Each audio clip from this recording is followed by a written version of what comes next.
Good evening and welcome everybody to the Tealeaf Adventuring Company. My name is LukeTheDM and it's my job to kill everybody. Happy Thursday. We are back at our normal time and schedule here at everybody's favorite D&D Twitch channel. Happy to be here. We have some exciting stuff tonight and we are starting another hero tier mission tonight. So this set group of 5 players is locked in until the mission is completed and we will get to the exciting conclusion of that. Not tonight, but potentially on another Thursday. A lot of cool, exciting things happening, and we want to keep you up to date. So before we dive into it, we are going to get into some announcements for the evening, just to keep everybody up to date. First and foremost, if you want to stay up to date and see announcements as they happen in one convenient local place and not have to wait until Thursday at 6:30, the Discord is the place to be. Unfortunately, we did have to turn off our public invite link because Discord's got a serious bot problem right now. So, if you are interested, if you're watching here live on Twitch, if you're watching on YouTube, if you're following us on Facebook, Instagram, wherever, please don't be afraid to reach out, ask for an invite link. We'll give it to you directly, and you can hop right in, join all the fun, and then have a good time. It's a really wonderful community, lots of awesome, amazing, friendly people, and we'll teach you how to play D&D if you've never played before. And if you've been playing for years, you can hop right in and join us too. We're a little wonky, and we have a lot of fun with it, kind of loosey-goosey, but we'd love to have you. The more the merrier. And we definitely need some new beginner tier players too, so get in here. What are you doing? That was the Discord link. In case you missed it, we had the stretch goal one-shot from the Same You fundraiser back in October of the High Arcanist prequel mission this last Saturday, which went 7 hours and probably could have gone for another 3, and it was an absolute blast. It was a riot. The role-playing was amazing. Combat was great. Spells were flying. I mean, it was great, and the lore was juicy. So that is going to be uploaded to our YouTube channel. We're going to have a daily upload to get caught up a little bit every day for the next 10 days. So if you've been craving catching up, now's your time to feast and binge, catch up on all that Tealeaf Adventure Company goodness. So all that's going to be up on our YouTube page. While you're there, drop us a subscribe because it's free and it helps us out. You got something for me. What do you have, Mr. WeeWoo? Can the voices hear you right now? Okay.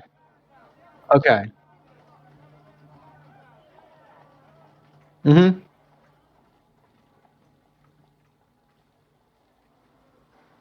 Okay. I am being informed that the one shot of which I just spoke is going to be uploaded as the last of this 10-day streak, and it's going to be on the 25th of May. So definitely, if you're looking forward, it'll be on YouTube in 10 days. That's not so long. You can wait. You got plenty of Tealeaf Adventuring Company to watch while you wait. We got backstory missions cached in and in the backlog. We have an official date for Intergalactic's backstory mission for the character Lilia coming up 2 weeks from today. That will be May the 30th. So looking forward to that one. Some Poison Ivy action. Then in June, we've got backstory mission number 2 for Mr. Onka, aka Aranis, right here, going back to the gladiator pits in Umopo, so that's going to be a good one. And then in July, in the Midsummer Fun, we've got backstory mission number 2 for Skamos, who died last time he played. So, being a death cleric, that's going to have some interesting ramifications, and we're going to get to that in a couple months. So lots of good stuff to look forward to. Got some guest DMs coming up on, let's see, June the 6th. We're going to have a guest DM mission by Mr. Sharky Hat. So looking forward to that. We've been sharing some ideas back and forth. He's got some cool stuff, and he always does a good job here. And I also have...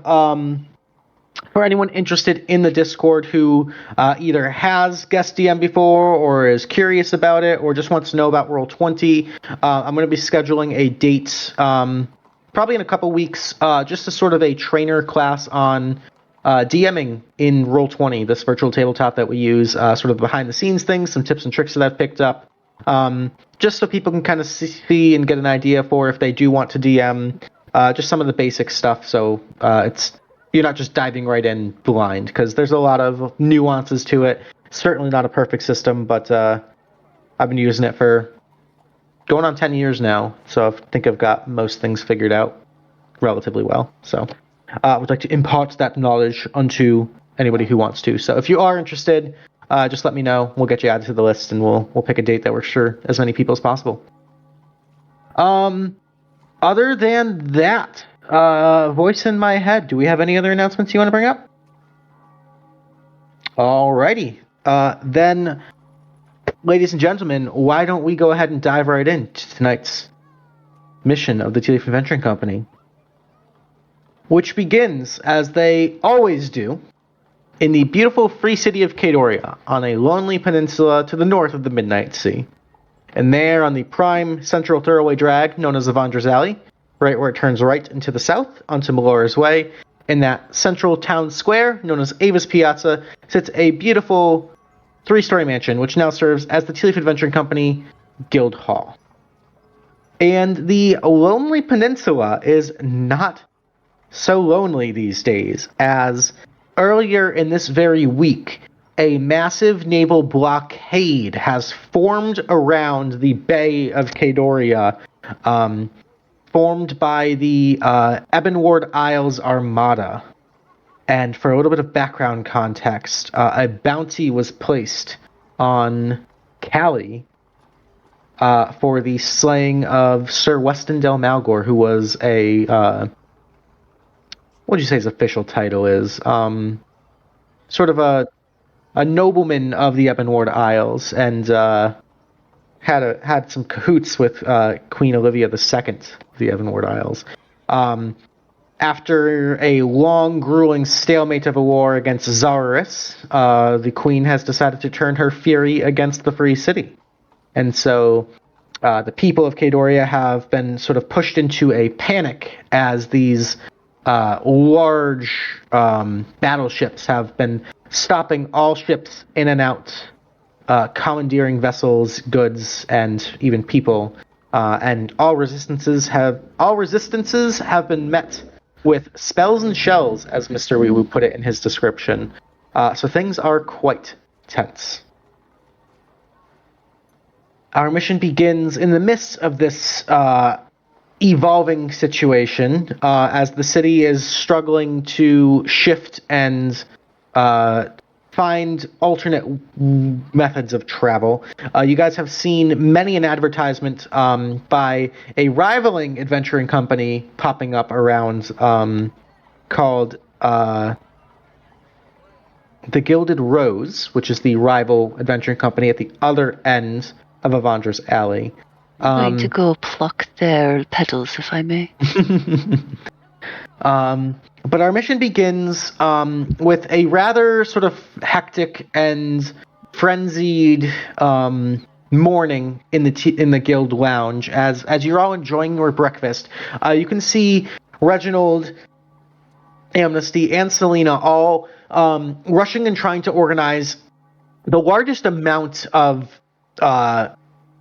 guests you've ever had in the guild lounge at any one time. Reginald kind of quill feather pen flying around, paperwork kind of scattered everywhere, trying to take people, write things down, and manage paperwork. And you can see there's sort of a tension, a little bit of an impatience or a unruly mob starting to form in the guild lounge here. You can see Selena and Admiral kind of like jumping back and forth, kind of taking down requests. Amnesty just trying to keep people happy and calm and relaxed with a little bit of music and refreshments.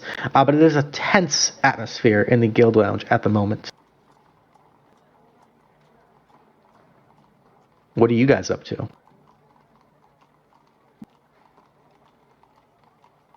Sigourney is probably positioned by the door. She is staring out the window, watching the streets for any hostiles that might be approaching, and she's probably got her daggers, like, slipped up her sleeve. Okay. Just ready to go. Mm-hmm. Callie is chilling by the fireplace, probably on the floor with a bunch of paper sprawled out around her, just madly scribbling on the paper her latest novel. Okay. Sano is probably trying to help out as much as he can, trying to keep the rabble from overwhelming the three doing paperwork, using his guile, perception, and his persuasion to keep everyone calm, just stay orderly, and things like that. But there is a thumb underneath the hilt of a sword ready to strike at a moment's notice. I'd probably be sharing a beer with Ted, just telling him about the story of how I tried to sneak into the Paladin Toros and laughing at it. You actually get a smile from Ted as he pours you a beer, which seems mostly untampered with. That's true, the true dream. And as you guys are kind of trying your best to either help or ignore or guard the guild lounge as you see fit, you hear the doors above this sort of unruly crowd and shouting and yelling and bad, anxious music playing from Amnesty. You hear the doors creak open, and coming through is a group of individuals, and the room suddenly goes silent. You see, standing alongside Marigold Streamstep in her finest Phase Res kimono, behind her are four individuals, very, very well groomed and proper, and you can see they're almost in these very ceremonial, long, like orange silk robes, very like Shaolin monk-esque. And I need everyone to roll me a history check. I'm not very good at those.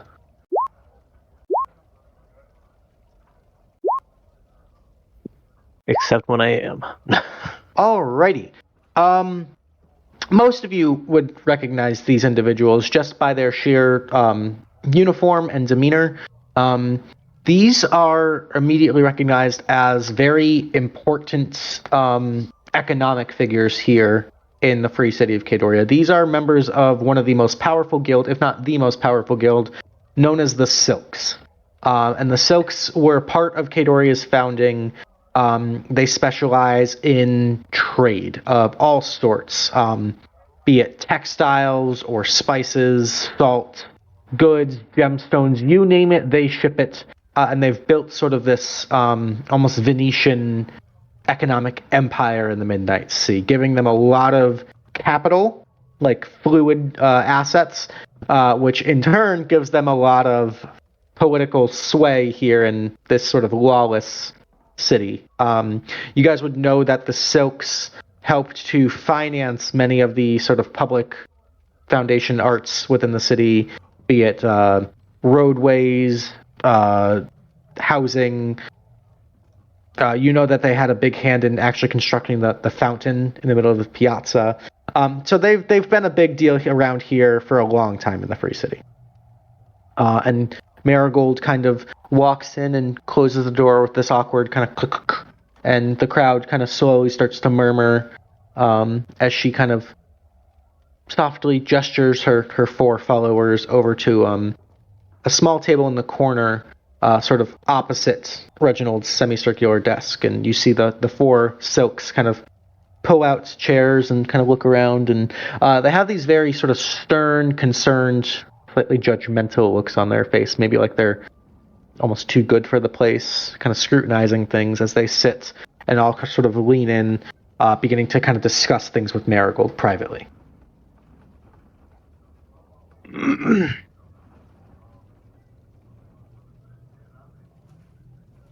Short while later, crowd kind of begins to slowly murmur again, seeming much more under control with the help of Amnesty and Selena and Sano, kind of just taking things one at a time.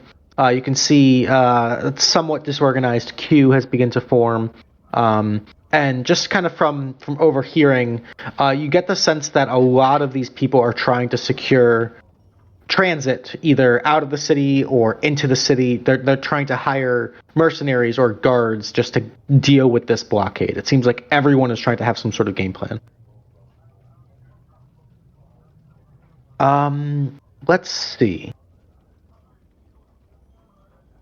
Sano, you, as you're sort of like helping and sort of corralling people in this moment of respite here, you would happen to kind of lock eyes with Marigold, as you guys have been talking a little bit more than usual recently.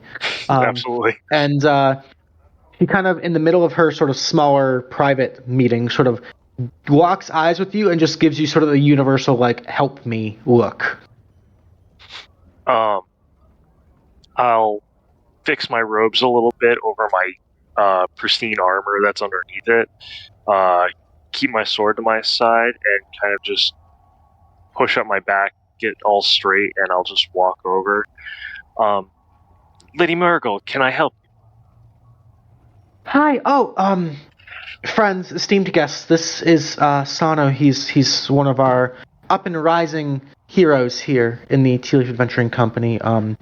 And I'm sure he and whatever other powerful, strong, and clever heroes that he can find in the guild would be very, very willing to help such a notable and powerful ally as the Silks during this time of crisis. Rest assured, I will be overseeing the mission, and we'll be able to take care of this problem diplomatically, peacefully, and without any undue drama or bloodshed. Absolutely.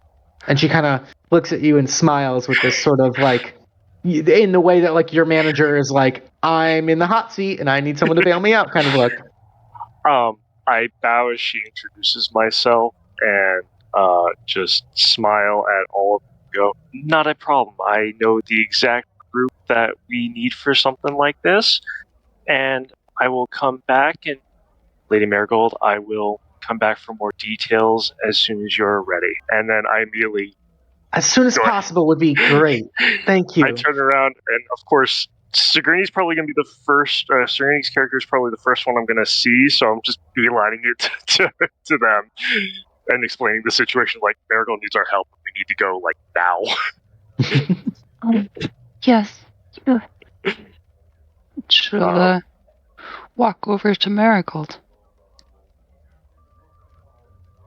Hi, another one of our very, very powerful and capable and quite suitable for this sort of work. Sigourney is a dear friend of mine. Hi, Sigourney. These are some potential some new clients for us. She kind of smiles, and you can see Hello, like you've never seen Marigold this sort of shell-shocked or frazzled before. She's usually very calm and composed, but she seems to be a little bit scatterbrained today. Lady Marigold, it's always a pleasure. And a pleasure to meet all of you. My name is Sigourney. Wordless nods of acknowledgement. Again, you don't sense any... Actually, make an insight check, Sigourney, for me. Okay. Not my strong suit, but I'll do it. The 19, pretty solid. You don't sense any, like, animosity. There's a little bit of judgment here. But these people seem sort of behind this mask or this facade of this sort of very prim and proper presenting face. You get the sense that these people are desperate and also a bit nervous as well. So just give a kind smile. Have a seat. One of them gestures to an empty seat next to him. Oh, thank you, sir. Next, I'll probably grab Scars, who's obviously at the bar hanging out with Ted. So I'll probably grab him next, and then probably over to Callie, since they're easy to pick out. Onka, I have no idea where you are.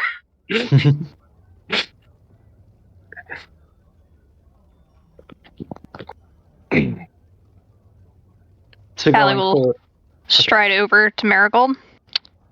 So, we need someone to go to Blockade. We dealing with that? You see all 4 of these silks simultaneously turn, look at you, turn, and look back to Marigold. And Marigold kind of gives you like a sorry smile. Hi, Callie. Yes. Why don't you have a seat? I'm assembling an elite team to help our allies here with an important task related to the blockade. Yes. Callie is intimately familiar with the political situation going on at the Ebonward Isles, and probably has some invaluable insights into the particulars regarding this situation. Isn't that right, Callie? If you wouldn't mind helping us out a little bit. Like, sure, totally. I'm from there. I understand what Queen Bitchface is like all about. So, It's, an audible kind of like intake, a small gasp from the poor silks. Yeah, don't you worry about a thing. We'll take care of this. Meanwhile, Sano, you've fetched Scars and Onka at this point. Scars from the bar, and where would he find Onka? Uncle would have been at a table just kind of fuming over the situation, not knowing what can be done, but not having had like a plan or a strategy to deal with the blockade presented to him yet. And here are the last capable, strong, very, very, very strong, good fighters. Just in case, not that we want to rough anybody up or fight anybody. We're just, it's good to have capable, powerful, strong people. Just in case, everyone have a seat. Would anyone like some refreshments, drinks? Reggie makes a lovely vintage. It's Kaedoria's specialty. Yeah, and she kind of like snaps her fingers, and you see Obsidia, the small little fox-like creature, kind of like glitz over, sort of wrapped around this bottle of red wine that she uncorks and starts to like shakily pour glasses to these individuals, who all sort of graciously take one. And as she kind of sips, you can see she sort of like steels herself, kind of exhaling, kind of calming the nerves. And all right, thank you, the 5 of you, for joining us. For those of you who are unfamiliar, these are members of one of Kaedoria's most austere and prestigious guilds. These are members of the Silks. They've long been friends of mine as well as the Tealeaf Adventuring Companies, and so they are most welcome here. Anytime we can begin to repay the debt to the Silks that I owe, we'd be happy to have the opportunity to do so. And you see, sort of, for the first times, the Silks seem to relax just slightly and kind of ease into their chairs a little bit, sipping on the wine. They seem to have these sort of softer smiles on their face, as if that pressure and tension is at least starting to melt slightly. One of them, this very tall, elderly high elf, which you have to imagine this guy's several hundred years old, as he sort of has the signs of graying and wrinkles, kind of begins to speak.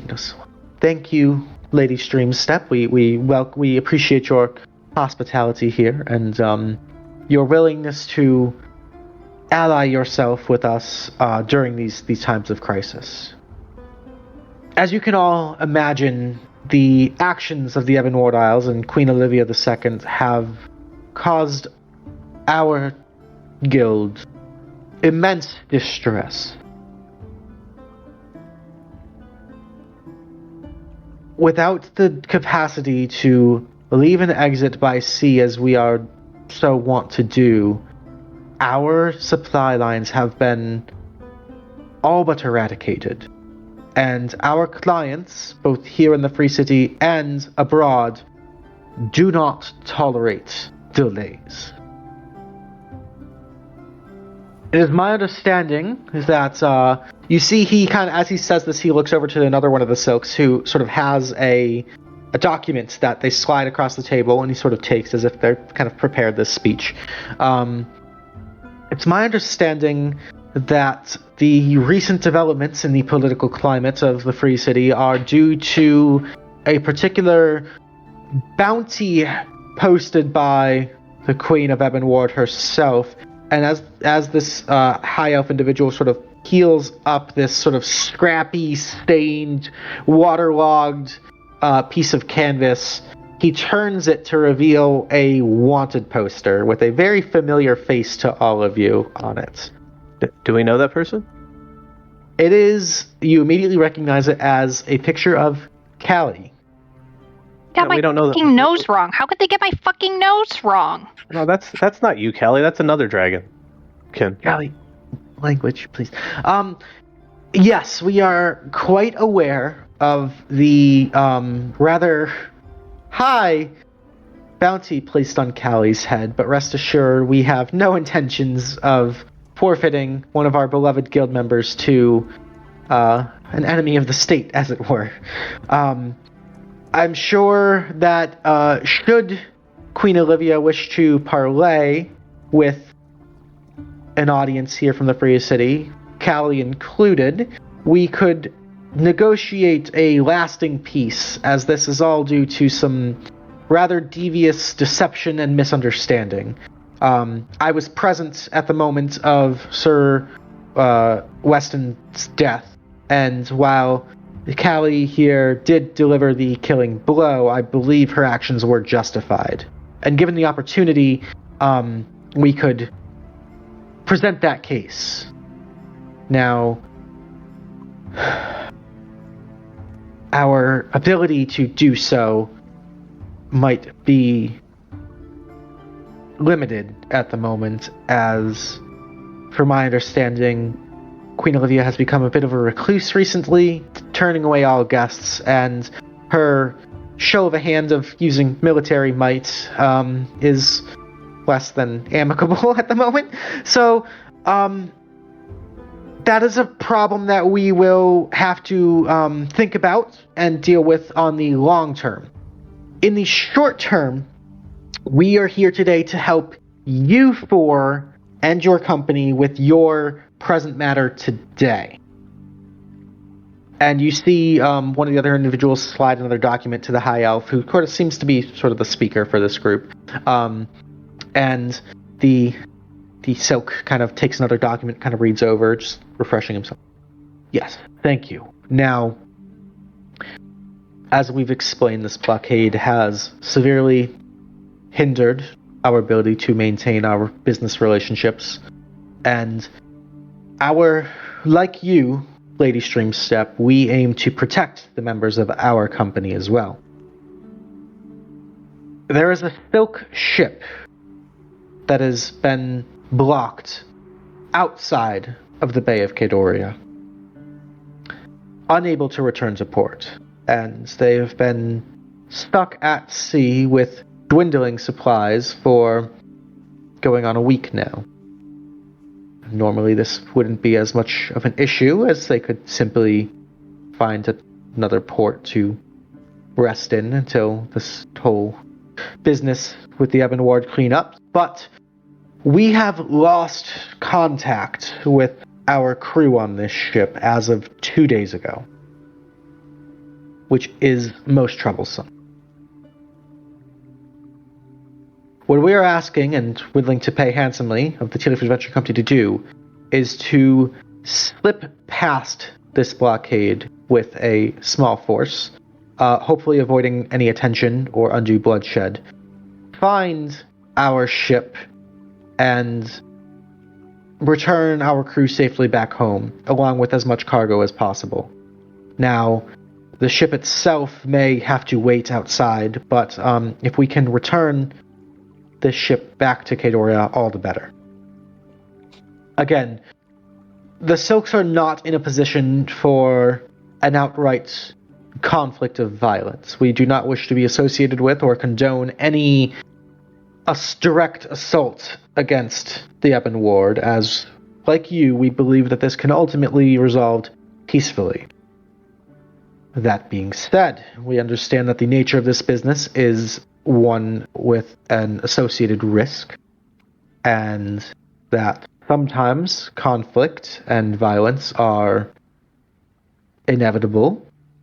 Therefore, by hiring you as our proxy, we can claim plausible deniability, and keep our hands clean in the case of conflict. Now, I'm sure it goes without saying, however, I will say it, that the Free City of Kaedoria has the right to blame this blockade on you and your company here. And he kind of eyes Callie from across the table at this. And Marigold kind of... I understand how you might feel that way. And rest assured that we are willing to help relieve this as much as possible. However, I would ask that you refrain from assigning guilt or blame in this situation, as a unified front is probably our best option. And consider our acceptance of this contract as a sign of a mutually agreed upon truce for the time being. We will help you to retrieve your goods and your crew, and you will respect our wishes to keep Callie safe and out of the hands of Ebonward for the time being, or anyone who wishes to turn her in for that matter. And the High Elf kind of reaches across the table to shake Marigold's hand, and there's a moment of agreement there.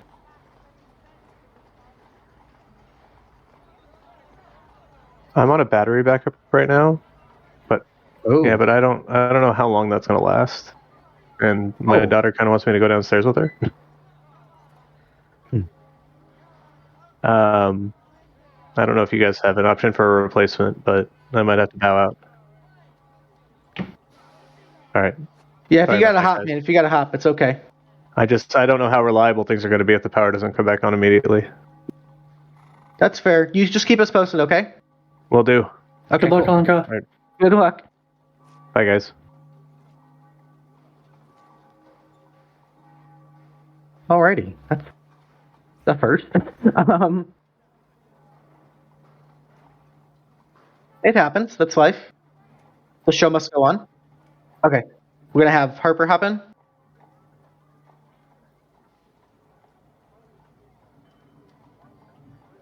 Okay.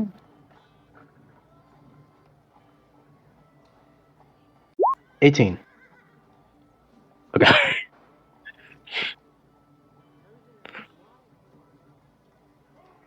That helps. So, Harper, you've been eavesdropping on Scott. You've been eavesdropping the entire time. Oh, who'd we lose? Oh, no.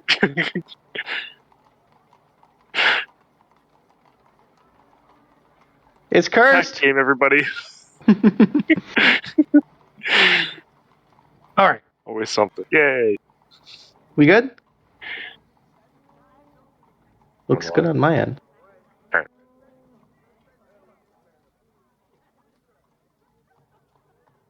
Okay. So,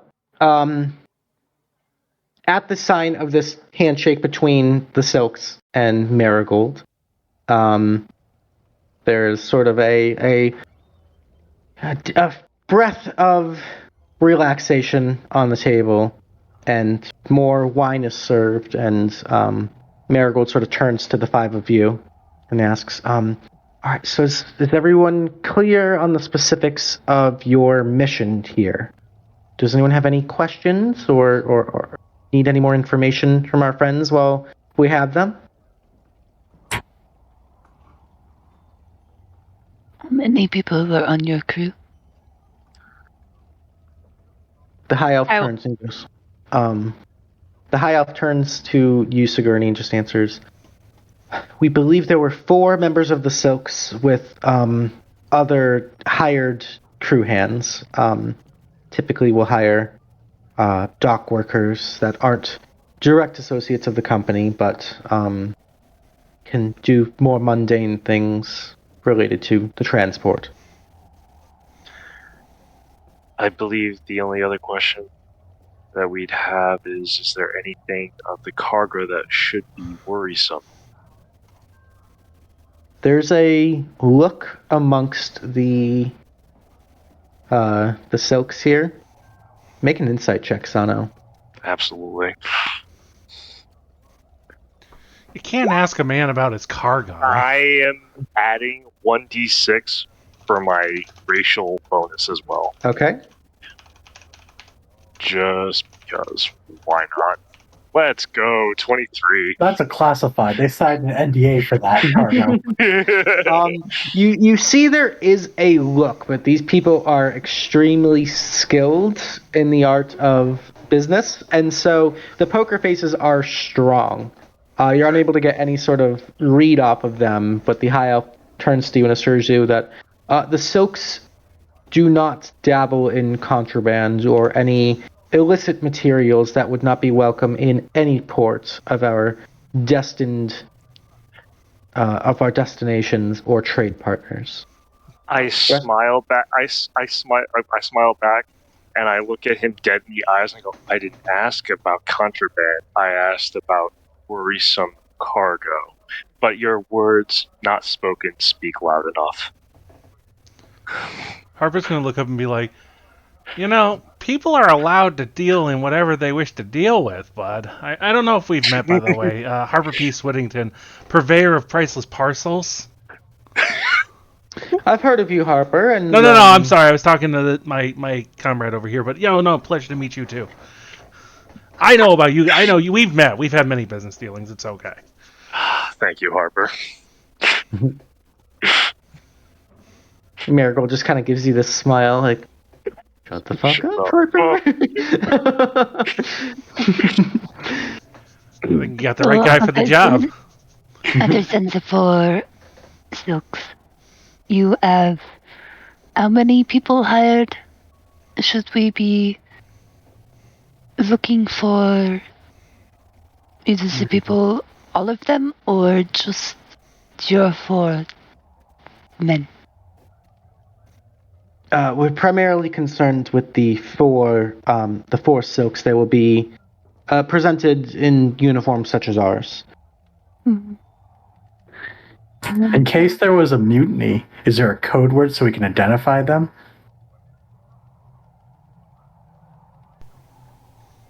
The Silks would not mutiny against their captain. They would not join forces against an oppressive military tyrant.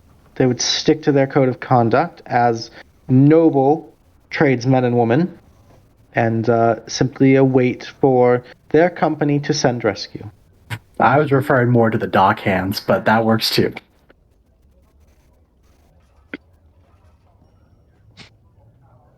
The dock hands are compensated very generously, and should they find these accommodations unsuitable, they are free to make whatever decisions, however foolish they might be, of their own accord. We will not hold that against them. 10-4. Happy you understand.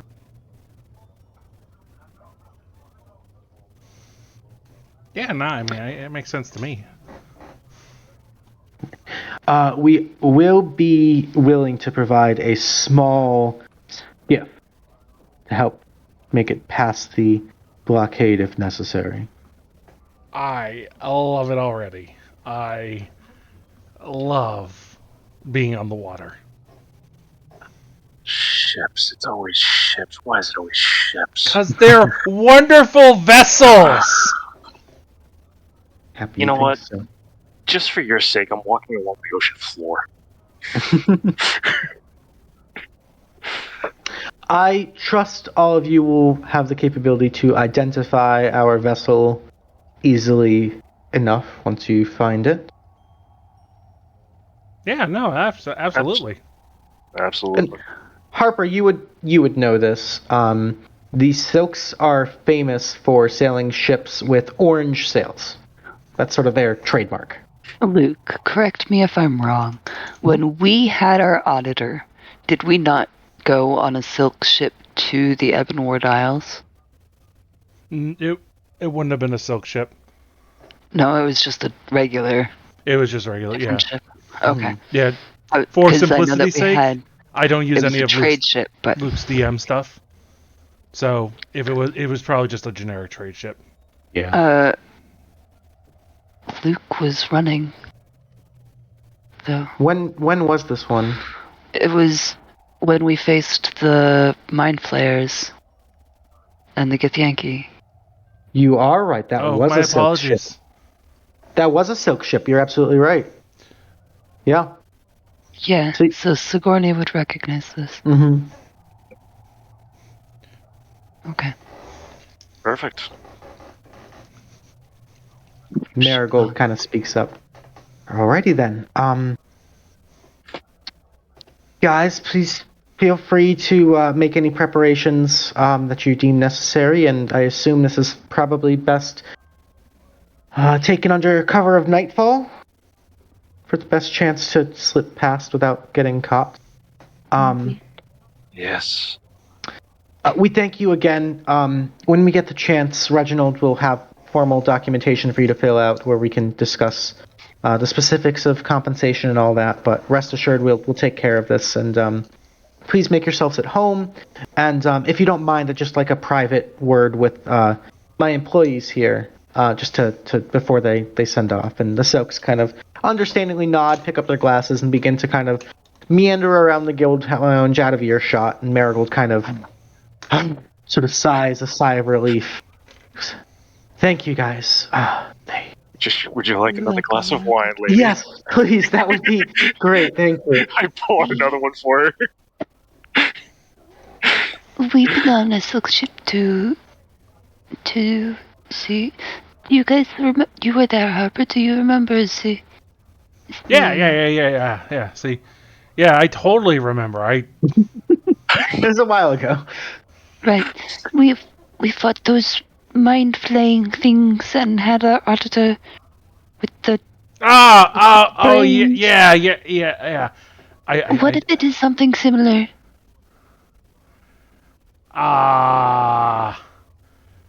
We fight them. I hope not. How would we know? Oh, we have no entirely idea. Exactly. I'm going to bring my arrows. Oh, yeah, those. Those arrows. I don't have those arrows. Do you have a bow? No. Oh. You gave that to Autumn. Yeah. That I remember now. Mm-hmm.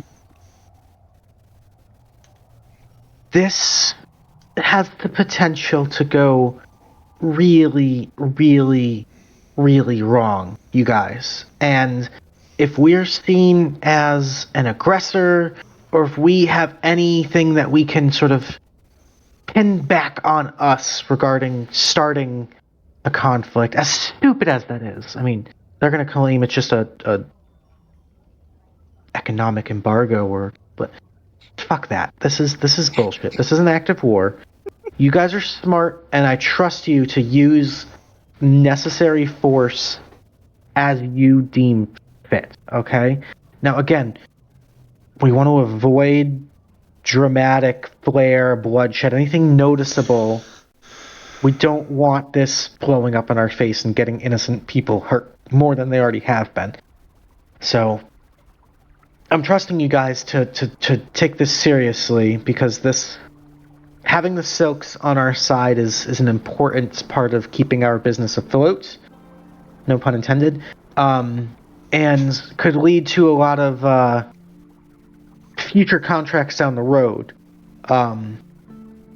Again, Reginald's begun to, you guys, the guild, the company itself has begun to, gain some political sway here in Kaedoria, and I'd hate to have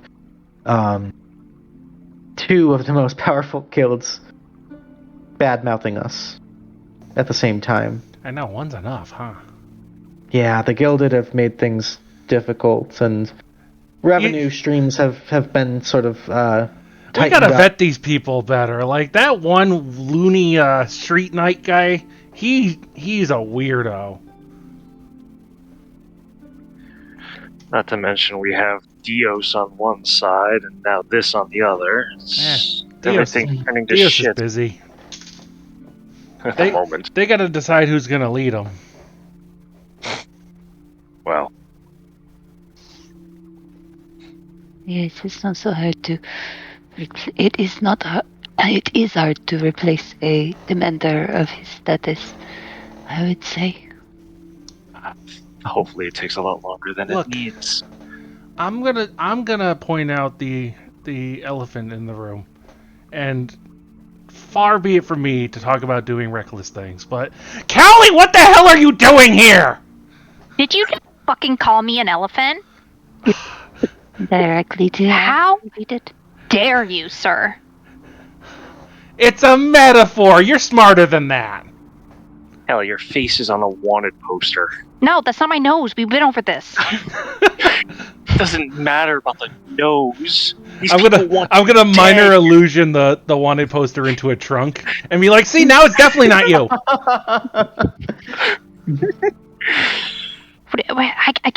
I can't just sit here and do nothing. I know it's, sort of kind of like my fault and everything, but Weston had it fucking coming to him. So, I heard he had it going too. Large penis. He is dead now, so it does not matter. He kind of had small penis energy, but that's fine. Yeah, Callie. no. He's dead. It doesn't work anymore. You're right. I understand that you, of all people, have the most personal stake in the outcome of this blockade. And so I trust you as one of our most senior members of the company to, make the right choices. I know you will, and I've always had faith in your abilities, and I understand this obviously means a lot to you too, so thank you for being willing to step up and put your life on the line for the company. It doesn't go unnoticed. There'll be a very nice gift card in your inbox at the end of the year. Remember that. God. Well, We'll throw a pizza party for you.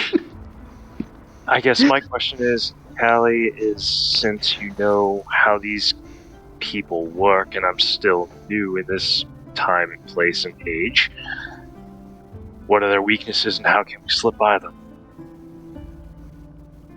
I mean, they've got one of the best navies in the world. So Yeah, Callie, make me a history check actually, and WeeWoo, if you'd like to help me answer this question, by all means. I'll take my first stab at it. This will be kind of cool. Split DM. Yeah, with let's a see what 20. you got. So the Ebonward, like Callie just said, is known as a primarily naval force. Probably one of the strongest naval forces known in the entire region. As far as their warships are formidable, like across the Midnight Sea and beyond. You would know that they are not a force to be trifled with. As far as mustering land armies, that's where they tend to sort of falter. They rely heavily on mercenaries to sort of do their dirty work as far as, land-to-land combat.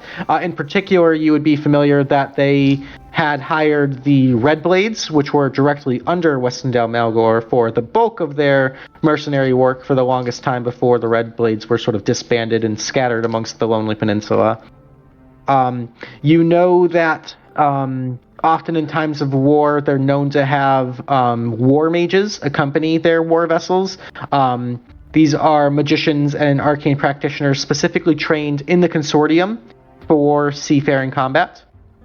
And so, along with cannons and firearms and such that you would see on a normal pirate ship or battleship, you also have spellcasters that are specifically designed to take out enemy ships. Mm-hmm. Anything you want to add, WeeWoo? This is your side of the world here. Not to mention their incredibly robust trade partners of Klinkberg Dwarven Technology. So who knows what that could bring us. Very true. Chances are, knowing what we know about Klinkberg Dwarves, it's probably going to blow up. Very true. Mm-hmm.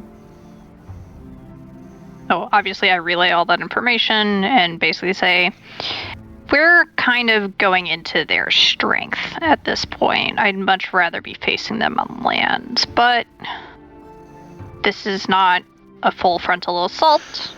This is a stealth mission. Guys. Yeah. And what happened last time? Stealth missions.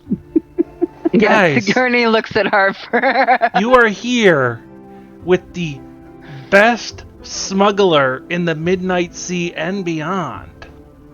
Alina's here? Second best. Wobble? Alright, we're not playing this game. The best can't one's remember the third one's the name, best so one that was who's what I got. under 2 feet tall. That sounds about right. Okay, yeah. Good Actually, qualifier. he's probably not that. He's actually probably taller than that, but we don't. I was gonna say 2 feet's real short. Yeah. The obvious thing is if they see Callie on this skiff as we're trying to get by, we are sunk.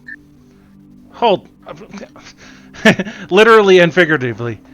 Callie, come here for a second. I will saunter over. Pop! Callie and I disappear. And I pop out again. We'll get her out eventually, but... Did you just put her in the... Yeah.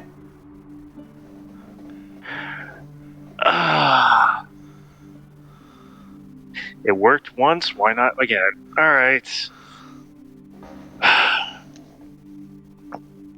We get on the skiff, we try to get by under the cover of night, and we try to find this vessel. And hope to God nothing blows up. Absolutely. Now, for my memory's sake, what was the specifics of the bounty on Callie's head placed by? I want to say, believe I think it was 10,000 5. I think it was 5,000 in a lordship. 5,000 in the lordship. Okay. Yeah, I've had more gold than that in one sitting. It's fine. Lord Scars. That's an interesting title. Marigold kind of like hits your forearm like, how dare you joke about that? Sorry. We're besties. It wouldn't be Tealeaf if we couldn't joke about it. It's fair. Am I here inside the ring? Or am I completely out of this? You can see. It is a poshly appointed Omopo style, like, chaise lounges and cushions. It's very comfortable. You can see so everything. see, but not here. Yeah, you can see everything outside going on. And I'm just double checking I'm actually using the ring right because, oh my goodness, I don't get to use it very often. Jin Warlocks, everybody. What's with the weird collection of silicone phalluses in the corner? They're gifts! Oh, that's how he smuggles stuff. Prison Didn't smuggle it. I explained a lot. All right, yeah. So I can eject Callie as a bonus action. Okay. So, plan is we go undercover at night. We make sure Callie doesn't get seen. Check that one at least. Then we get by. If shit hits the fan, which knowing us, it will. Get in close is what I heard Callie basically say. They're bad on land. Well, guess what? Wood is just the same as land. Get in close to them, and we deal with it as much as we can. If something can blow up, we find it, and we blow it up. Hell yeah. That's going to be the only way. I don't want to be that guy, but every time I go on a stealth mission with you people, it ends up not being stealth, and I want to be ready for that just in case. Callie, you can hear around the ring. Okay. I'm basically just talking to Scars in his head then, because he's got the bestie bangles right now. Okay. I'm just translating for you. All right. Basically, that last one was, who are you calling you people? That's what I was going to say. We are besties. What do you mean by you people? Just clarifying.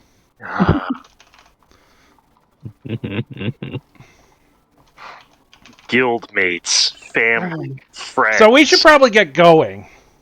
Yes. Make any preparations that you'd like to, and good luck out there. If I'll try to do my best if I see a exploding ship out there or something. Hopefully it doesn't come to that. Thank you, Sano. Marigold, there's better ways to sink ships than blowing them up. I'm just going to throw it out there. Come on. You've heard the tales. You've heard the legends of Shipbreaker Solomon. I'm throwing scars into the bottom of my ships to have them go reckless. I want to. Yeah. My parents or my dad used to tell me legends growing up, but anyway. That's really the only important thing he did. All right, everyone, let's go prepare. All right. Tell you what, it's already 7:30, and hero tier combat tends to take quite some time. So why don't we go ahead and take a short rest now while you guys look over potions, magic items, things like that. Okay. And so we'll probably get through the first map tonight then. So no like short rest or so, but we will. Okay. I think that's the smart call. It was based off the timing and scheduling and things. So let's go ahead and take a quick 10-minute break or so, use the bathroom, refill drinks, all that good stuff, and we'll be right back and we will kick off with tonight's adventure. Beat.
Welcome back, everybody, to the Tealeaf Adventuring Company. Thank you for hanging out during our little short break there. A little unconventional. We're breaking before a map, but trust us on this one. It's going to be epic. So, the party has spent the day preparing, buying potions, items, coming up with schemes, and all of that sort of good stuff. Greater healing potions are Yep. 250. 250, yep.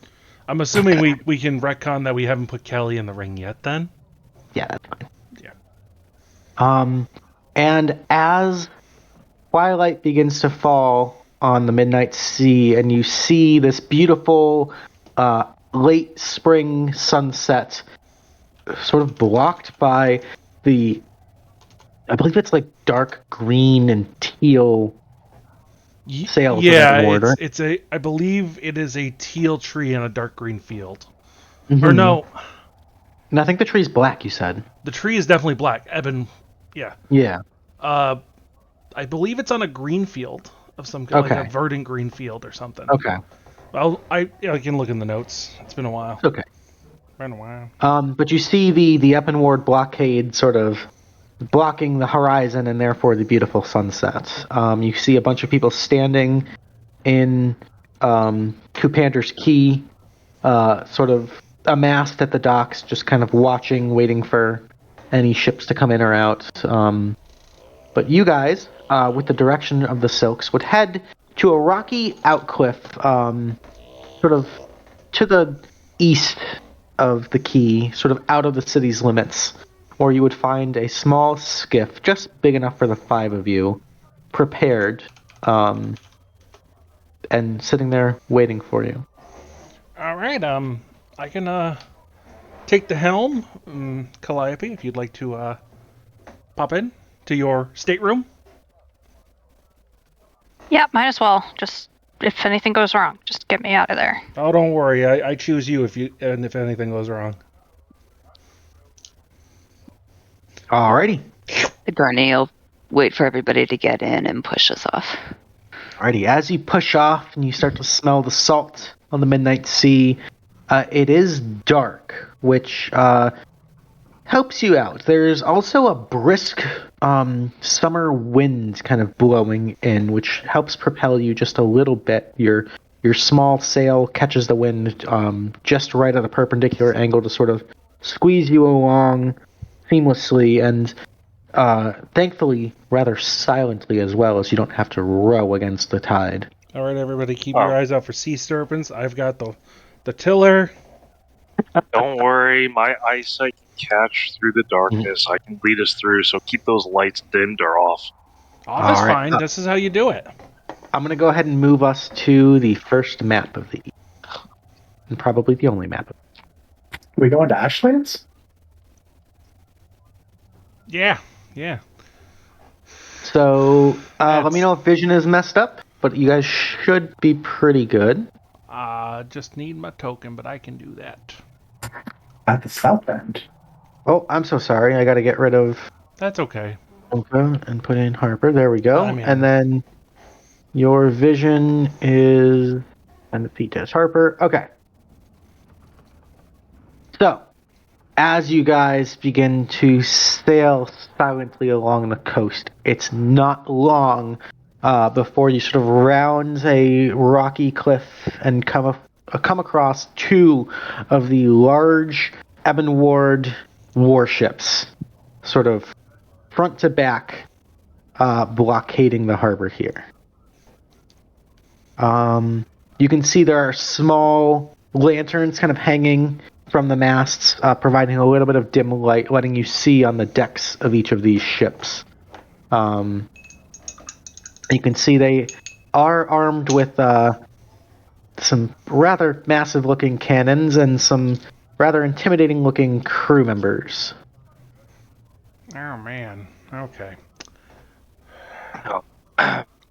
Do we have any kind of like fishing equipment or netting on our skiff and boat? Unless you brought it. Fortunately not. It was cleaned out for us. That's the problem. Mm-hmm. Hoping we could use that as a distraction or a reason, but that's Oh, fair enough. you want a distraction? Well, No, if they see us, we no, can use no, that to be like, hey, no. I understand that you all think that when I said we need a distraction, that I was going to do something stupid. I get that. But this is my element, guys. You have to understand that. at least you're honest with yourself, Harper. Mhm. I can Oh, appreciate wait, that. Sano. You need a fishing rod? I do have a fishing pole. You have a fishing You pole? do? You have a fishing Yeah. pole? We This is something I would have bought. I like buying random things from general stores. I mean, fair. It That does kind of fit his tells character. the point I a bought- little bit. So, We're going on the water. I'm going to buy a fishing pole. I mean, all right. I got a lot of random items. You never know when they're going to come into play.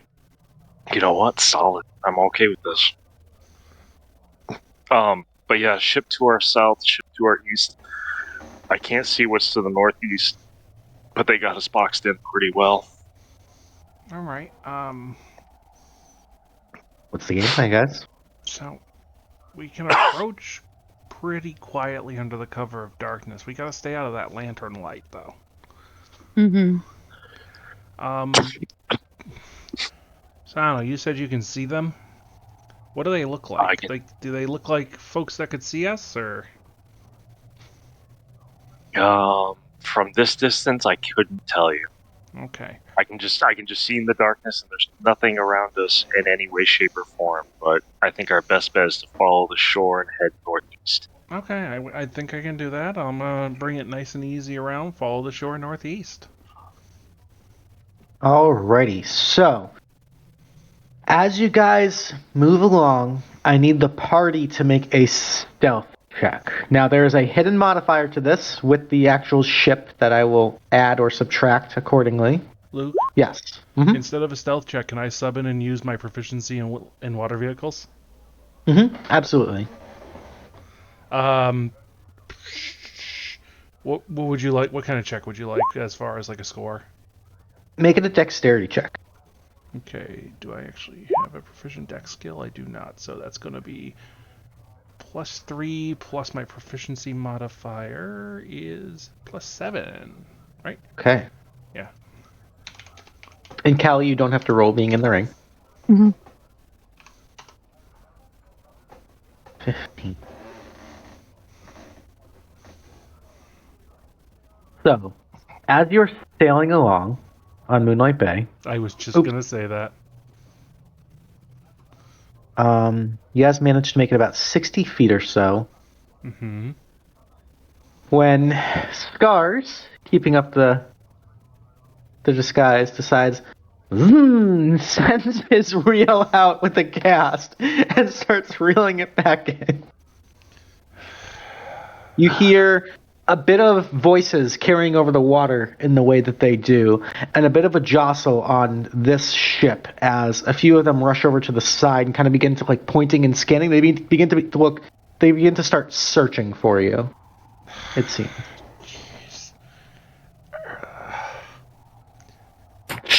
Don't talk, you're gonna scare the fish. Shut the fuck up. Gonna blow our cover, Scars. Well, at least we'll have nice dinner, unlike if we don't catch anything. Yeah, until we're dangling by our fucking toes in a Ebonward Gurney's- dungeon while Callie's being skinned alive. Gurney's eyes lightly glint, and she just glares at Scars like, put the fucking rod away. This boating trip is bullshit. As you guys are bickering as quietly as possible amongst yourself, you hear a and about 15 feet away from you, there's just a splash of water, and all of you guys get soaked. You then hear a voice magically amplified through a familiar cantrip known as thaumaturgy. Halt! Approach the ship calmly, weapons at ease. Gurney's gonna quickly slip her daggers up her sleeve. Harper's gonna glamour himself into like a fisherman's outfit. Okay. Okay, no problem. Coming in nice and easy. Compliance is mandatory. Oh, it always is. I understand. Yes, yes. Alrighty. You guys going in? Yep. I mean, it was. Alrighty. Forgot. We have no other choice at the moment. They just said it. Compliance is mandatory. We needed to get nice and close. So, Before speaking very quietly, I'm gonna be like, guys, I have a fallback. But it's definitely more of a last option thing. Okay. before we get there, then I'm casting guidance on Harper. Oh no! I don't need that kind of guidance, but thank you. Take it for initiative. Callie is going to speak in Scar's head. Have him pop me out of the ring. It's bringing me in. Callie says we should just use her and pop her out. Be like, hey, we caught her. I've been to this play before. Yeah, we have. She's into it. If anyone's into it, Callie's into it. Bonus action, pop. You stay right there! You hear a number of muskets kind of locked and loaded down at the ship as Callie pops out of existence. Hey! We're with the Gilded Rose! We have a prisoner for you! Make a deception You're bringing check, me to Harper. these guys? At advantage. Shut up! Kick Callie in the side. Sorry, Callie, don't hurt me later. That Before, didn't even feel like anything. So Oh, deception plus a d4? Oh my god. Mm-hmm. Oh, fuck. Oh, that was disgusting. You hear Hold on, the captain D4. kind of... Don't forget your D4. It's 16. It's a 16. Luke, Yeah. can I... If it's a failure, can I add another d4 for my talisman? You absolutely can. It's an 18 now. 18.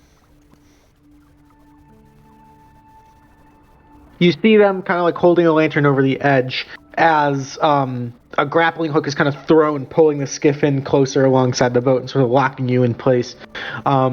You hear one of the Marines kind of walk up and go, "Captain, I think that's her, Captain. I think that's her."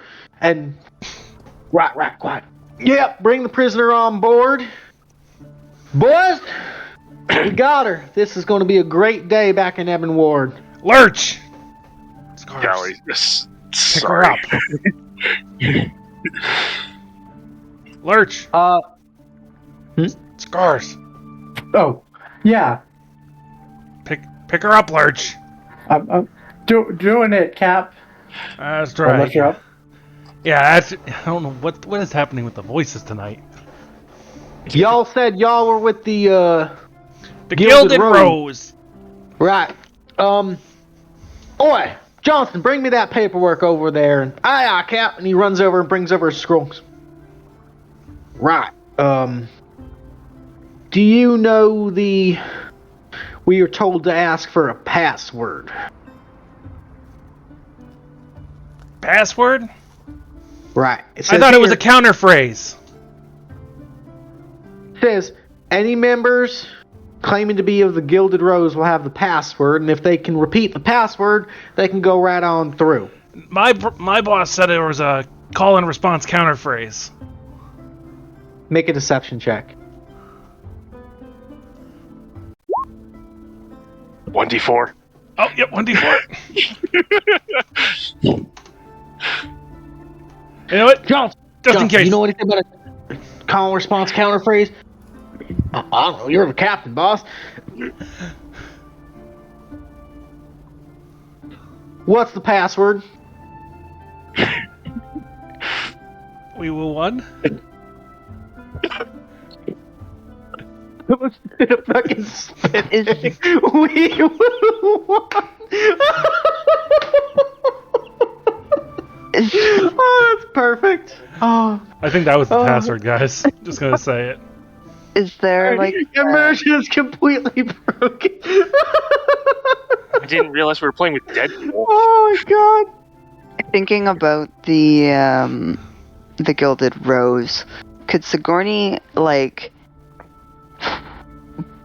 find a way to think of a possible passphrase that they would give? Oh boy, it's a long shot. Make just a straight intelligence check, no proficiency. Oh dear. It's obviously the password is Tealeaf socks. Yeah, unfortunately, this is really your first dealings with the Ebonward. You don't know a whole lot about them or the Gilded Rose, so your guess is as good as mine. Okay, so I'm telling you, we don't have a password. I have a counter phrase, but you haven't said the Then counter. What's your counter phrase? The sky is blue in Ballardston. While it may be blue, that is not the appropriate word we're looking for. How do we know you're really from the Gilded Rose, not just some tricksters who got lucky and captured Miss Callie over here, looking to be lured? Well, why would we put ourselves in danger for a criminal? Criminals are stupid. That is rule number 1. That they are right with that.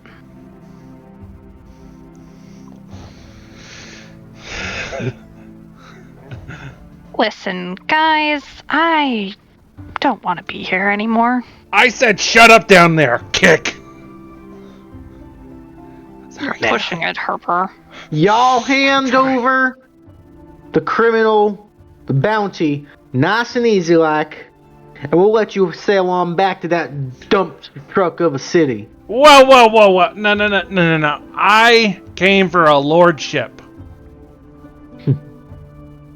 Well, sometimes the details get a little muddled, and I think Johnson here might be a little eager to grant a lordship too.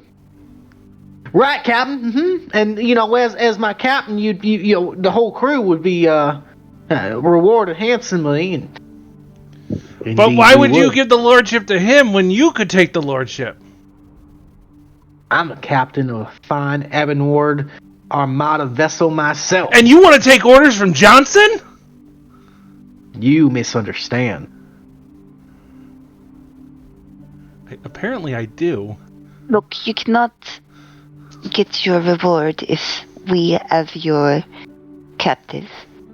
Are you going to let us onto your ship or not? I think we're going to take our captain right now, and y'all can scram with your lives. I think that's a pretty damn fine deal. Hey guys. Johnson, I'd take that deal. Did you take that deal? I'd take that deal, Captain. Hey guys, are we going hot? Are we going hot? Are we We're going hot? Okay. We're going hot. I'm going to cast control water. Eldritch Blast. All right. If you guys are going hot, they've got guns locked and loaded on you as well. We're going to jump into initiative. Okay. All right, and I'm going to put on some combat music. Can I get a guidance for initiative? Unfortunately, it's technically a skill. I definitely used all mine already. I would say... Did you cast guidance on yourself or no? I don't have it, no. Sano.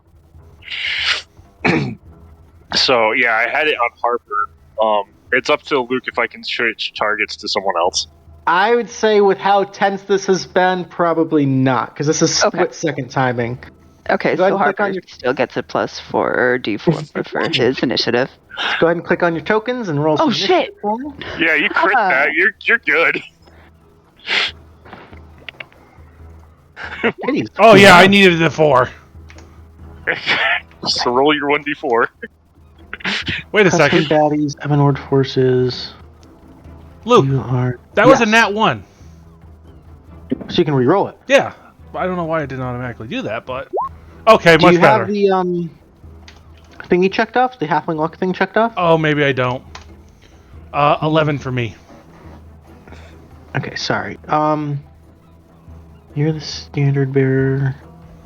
You are the marine. You are heavy.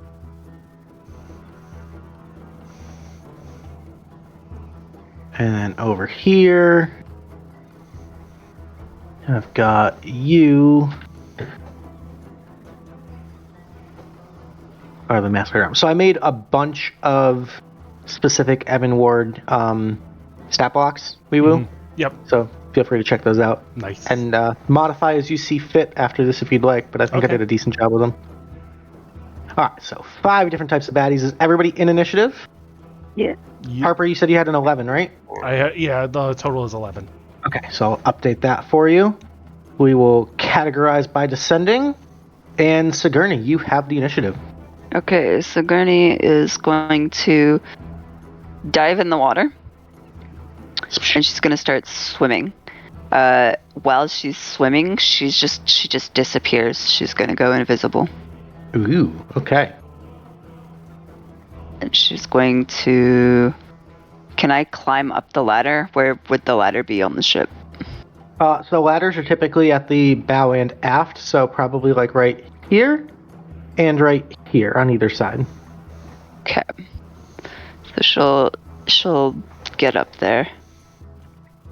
And then cutting you're action. invisible? Yep. I am invisible. Okay. And that ends turn.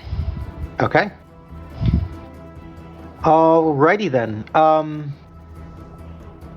You're gonna hear this individual is gonna run over and start ringing a bell as an item interaction, ding ding ding ding ding ding, like an alarm bell to alert the other ship, and is then going to lock and load his musket and fire at Harper.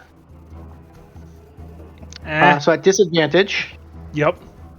However, the musketeers have a class feature called what is it? Called Suck It, Harper. No, they're called Master Marksmen. So they physically cannot have disadvantage on an attack roll with a ranged weapon. Okay. Mhm. All right. So regular musket shot at Harper is going to be a 14 to hit. Miss. Still misses. Okay. The other one here is going to lock and load. Is going to take a shot at Sano with the musket. That's going to be a 20 to hit. Miss. Alrighty. That's going to bring us over to the Master at Arms, who is going to run over next to here. Master at Arms is going to fire a heavy crossbow at Sano. And a 15 is going to miss. Yeah. He gets 2 shots, though. Second shot's going to be a 22. That'll hit. 22 for 7 points of piercing damage. Sounds good. Alrighty, that's going to bring us to Callie. All right. I would like to, and I don't think used this item before. I want to take out the rust bag of tricks and throw one like up on the deck of the ship. Okay, how far away can you throw it?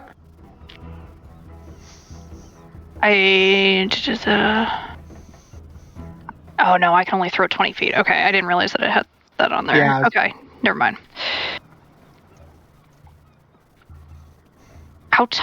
Okay. I am going to just go and follow suit and dive into the water. Okay. And right now, because I've got the Beast Barbarian I can breathe underwater, and my swim speed is the same as my walking speed. Okay. I'm going to start making my way like underneath the ship to the other side. Okay, you might have to dash to do so, just because Yes. the down Correct, and then yes. up. Mm-hmm. Because this is a very big ship. Yep. Okay. I have no problem using that as my full action. Okay. Just ending up like there. Dashing over to the other side. Perfect. All right. Do these ships have a size category? The ships would be considered gargantuan. Okay, thank you. Yeah. And then, yeah, you know what? That's gonna be the turn for now. Okay. That's gonna bring us to Scars. Just to make it easier, I'm gonna pass on using the shipwrecker this time because these macros are really messing me up. So I'm just gonna use the regular knuckles like I've been using since up. That's cool. Sorry. It's all good. So 30. I'm gonna use Primal Rage Okay. with Earth, and I think I can jump that. It's times 3 my jump. And what's your strength score? 19, so 4. Yeah, you can jump pretty darn far. Wait, do I need to? If I went fire, could I still make it or no? You would need the triple jump to be able to get onto the deck. Yeah. Okay, we're gonna Mario Goomba stomp him. We're gonna go here and just see what happens. Because you're jumping directly on the guy. I'd say I don't think you can jump to an occupied space. You have to end up next to him. Okay, that's fine. Yeah. So we'll put you like here. Okay. Or you there, you there, you there. Okay. Boom. Okay. Yeah, so everyone would need to make a 14, I want to say strength check. Otherwise, they're prone. Okay. So the War Mage is going to make a strength save. Is going to fail. It's going to use its reaction to... Okay, so the War Mage is going to use its reaction to do Arcane Deflection. So as you jump, it's going to give itself +6 to the saving throw, which then causes it to succeed. And additionally, Scars, Harper, and Sano are all going to take 10 points of force damage. Okay. The Heavy Gunner, this giant ogre, is going to make a strength save and is going to fail, so he gets knocked prone. And then the Standard Bearer here is going to make a strength save and succeeds with a 20. So then the one that failed also takes 6 damage. He also takes 6? Okay. Yeah, and that will end my turn. Beautiful. Alrighty, that's going to bring us to the Standard Bearer here. The Standard Bearer is going to... He's going to make 2 pike attacks against you, Scars. First one's going to be a 25 to hit for 5 slashing halved to 3. Second one is going to be an 11 to hit. That's a miss. So 3 points of slashing damage there.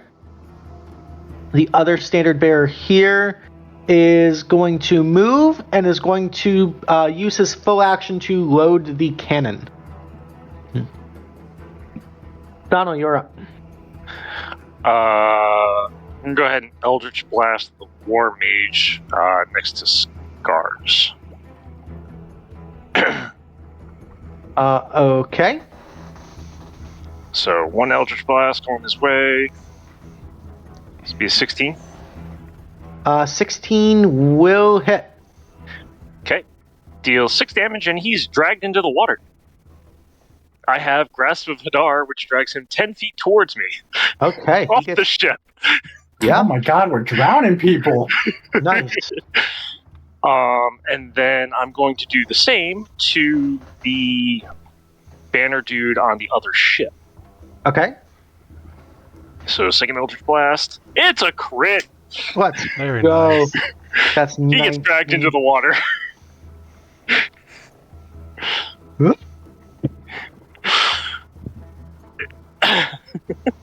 that's going to be it for me. I'm putting everyone in the water. Let's go. Nice. Alrighty. The war mages are going to go, so there are 2 of them. This one hitting the water is going to cast Fly and kind of like swoop down and take off as he hits the water. So now he's concentrating on Fly. He's going to fly 60 feet out this way. Okay. And then this one's going to move up here. And let's see. Yeah. He is going to go ahead and throw a fireball right on your little dinghy here. So I need Harper and Sano to make me dexterity saving throws. Quit playing with my dinghy! Fireball. Boop, boop, boop, boop. Reroll it. Oh yeah, because bountiful luck. We're right next to each other, baby. Yep. Okay. Harper, you're going to fail, but Sano's going to save. Harper, you will take 32 points of fire damage. Ow. And Sano will take half of that is 16. Ouch. Alrighty, that's their turns. Then we've got the heavy gunner who's going to stand up here. This was my idea, wasn't it, Luke? Yes, this is your captive ogres with hand cannons. He is going to take the cannon and make 2 cannon butt attacks against Scars. Scars, first one's a 25. That hits. For 10 have to 5 bludgeoning. Second attack is a 10. That's a miss. This one's going to move up and kind of shoot and splash. He's going to shoot at Harper. So, sorry, what's up? Continue. I'm sorry. I was stretching. Harper, that's a 21 to hit. At disadvantage? You took damage, so it's no You longer. just took damage, yeah. Oh, you're right. My apologies. Yeah, Yeah. 21 to hit. I'm going to use second chance. Okay, so he's going to re-roll that. Yeah. That's a crit. Oh no. Shit! Well, Alright, so that's 28 points of bludgeoning damage on you, Harper. And all There's allies the within and. all allies within 5 feet of the target must make a dexterity saving throw. So Sano, I need you to make a dex save. Not again. On a 17, that's a success, so you're going to take half of the damage, which would be 14 points of bludgeoning damage. And the ship also takes the full blunt of the damage. Your ship is very, very much blasted to smithereens. It is probably not operable anymore, but it's not sinking just yet. That's going to bring us to Harper. Bonus action, activating elemental gifts, then flying the fuck out of here. All right.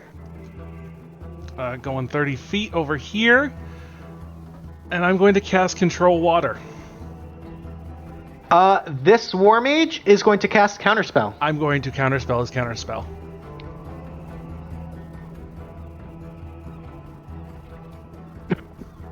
What's the range on Counterspell? 60 feet. 60.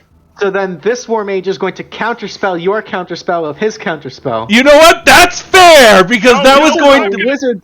Nope. I'm counterspelling that counterspell. Ah, fuck you!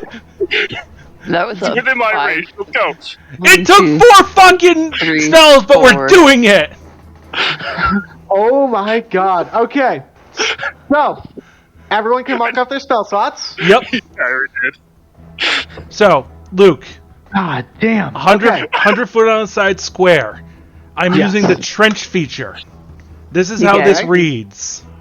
in 6 seconds, we used more counterspells than we used in the whole 7 hours of the Arcanist prequel, where we were all wizards. Yep. I know. It was fun. That's so funny. So, where is it? I have no spells after this, but this is gonna be so worth it. So it is the trench version. Okay. You cause part water. You cause water in an area to move apart and create a trench. The trench extends across the spell's area, which is a square 100 feet on a side. Oh, God. The trench remains until the spell ends or you choose a different effect. The water that slowly fills the trench over the course of the next round until normal water level is restored. My plan is to put the 100-foot on a side underneath the ship, like half-ish so that it tips into the trench. So you want to, like, capsize this ship into the trench? Mm-hmm. Oh, fuck. Okay. Why I counterspelled? Oh my God, okay. So you see the water just begin to just drop. How deep does the trench go? It doesn't state. It says... Can you give me the spell card?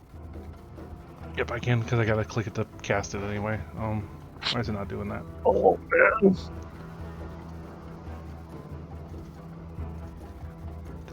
It's not... Okay. Control water? Yeah, control water. And it's the part water feature. Okay, let's see if I can show this to players. Yeah, I don't know why I couldn't do it. Okay. You cause water in an area to move apart and create a trench. The trench extends across the spell's area and separated water forms a wall to either side. The trench remains...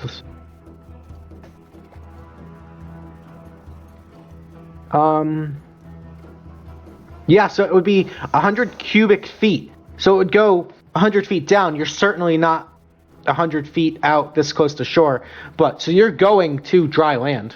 You are parting the sea, and you see this ship slowly start to list. Good job, Moses. All right. So that's the plan. Okay. And that was all my shit for the round, so I'm hovering in the air at a sitting fucking duck. All right. That's going to bring us top of the round is Sigourney. You are invisible. Yes, so Sigourney is going to step forward, and at advantage, she's gonna try this. Okay. For the first time, she is going to cast Inflict Wounds at advantage. Ooh. 24 is going to hit. Alright, it is going to be cold damage, so he's going to take 20 from that. He's going to take 46 from the sneak because my spells now do sneak attack. And because it's out cold damage. And because it's cold damage, an extra 2d6. Wow. Okay. That Draconic Awakening popping off, that's going to be 38 points of damage on the ogre. Yes. All right. And she is no longer... Hey, how you doing? Invisible. Yeah. I'm good. How are you? Well done. Alrighty. And that is... I think she will... Yeah, no, that ends turn. Okay. Pumping out some serious damage. We've got the Marines now. That's these ones. The Marines are going to go. This one is going to take his musket and fire at Harper. So straight roll. It's a 17. That's a hit. That's going to be decent damage. 20 points of piercing damage. You shitting me. What? I'm down. Ooh, okay, and you hit the water. That's one failed death. Well, how high off the ground water were you? I didn't specify. You didn't specify. Yeah, water's a soft landing. You're good. Okay. But you are... I'm just floating sinking. there. Well, you're sinking. Yeah, fair enough. Well, actually, you parted, so you would be getting dragged. Well, no, because the concentration would end on the spell. But the moat water does move over time. Like, it's not just like... Whoop. That's true. Will. Do what you will. It was fun. The trench remains until the spell ends or you choose. The water then slowly fills the trench over the course of the next round. So it refills within a round, but it is still capsizing.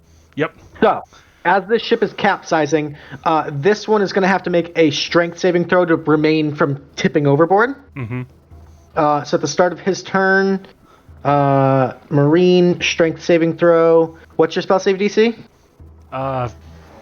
Spell save DC is a 16.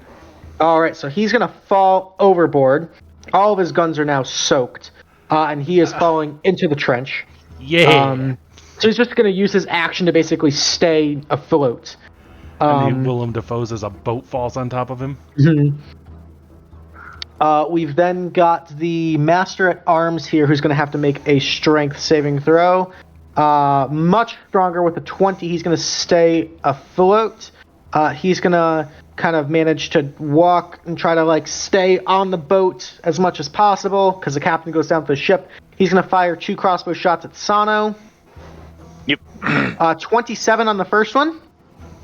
Yeah, it's a hit. That's gonna be 13 points of piercing damage, and then a natural 1 on the second one. Okay. That's gonna bring us to Callie. All right. I would like to climb up. Am I able to get up there in one round, or do What's I have your to movement dash? 40. Yeah, you'd be able to climb Okay. up and end up like right here next to the ogre. Perfect. Yeah. We are going to climb up. We are bonus action going. I can't see Harper. I don't know where the fuck Harper went. Yeah, we're going to bonus action rage. Okay. And we are gonna poke Mr. Ogre with the poison activated recklessly. Okay. If you're standing next to me, you automatically get advantage, so you Oh, save fuck your yeah. reckless. Okay. Fuck yeah. Alright, am I good here, or do I need to move over 1? No, you're good. I'm good there? Okay. Alright, let's fucking go. Yikes. 16 is still going to hit the ogre, who's pretty squishy, so he has to make a con save. Yep, it's a con save. DC 14. He just saves. Okay, He takes so he half takes of the half. poison. Yep. So that's 11 plus 4 is 15 plus 8 is 23. Yep, sounds Okay. right. Alright, and then second attack, poison will not be activated. Better. 26 is going to hit for 20 damage. Okay, he's looking really rough. Alright, that's action, bonus action movement. I'm good. Alrighty, bringing us to Scars. Alright, we're gonna punch him a few times, see what happens. We're gonna do it recklessly, though, because YOLO. Yeah. Alright. 19's going to hit on the ogre. And that drops him. Oh. Then, if he's dropped, then I'm going to do the other one for the next guy, just kind of do a swing and punch. Okay, throwing a frickin' haymaker, swinging around. 27 clocks him for 13. Alright. And then, just the punch, and then that will end it. Okay. That's going to bring us to the standard bearer. This one is... Let me read this spell real quick.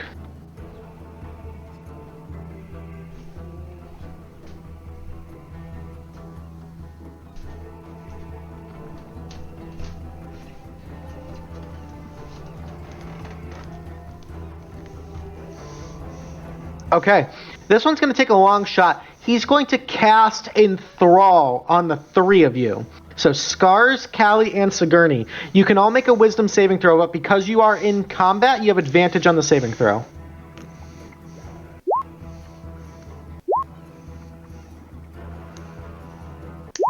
Alright, all 3 of you save, so. That's his turn. He tried. This one is in the drink, and the ship is like crashing on top of him, so he's going to use his full action to dash 30 feet and just swim the fuck away out of harm's way. Just full on, just full sprint swim. That's going to bring us to Sano. Sano, your ship is not looking in the best condition. Yeah, I was gonna stand here and defend our ship, but I don't think that's gonna happen. Let's see here. If I can get there, yeah. So I'm gonna go ahead and get to Harper And I'm going to use one of my level 1 spell slots to do one thing I don't do very often. You get cured! Back up with 13 health. Cure wounds, baby. Oh, God. Oh, why am I in the water? Oh, I know I am in the water. Never mind. That was impressive, but can we still not drown? I know I can't. I mean, the night is still young, sir. True enough. And I'm going to go ahead and quaff a potion. And that's it. Alrighty. That's going to bring us to the War Mages. War Mage on the boat over here is going to make a strength saving throw. That sucks. That's a 20. He actually manages to keep his footing. He's going to back up a little bit. This one's still flying, concentrating on fly.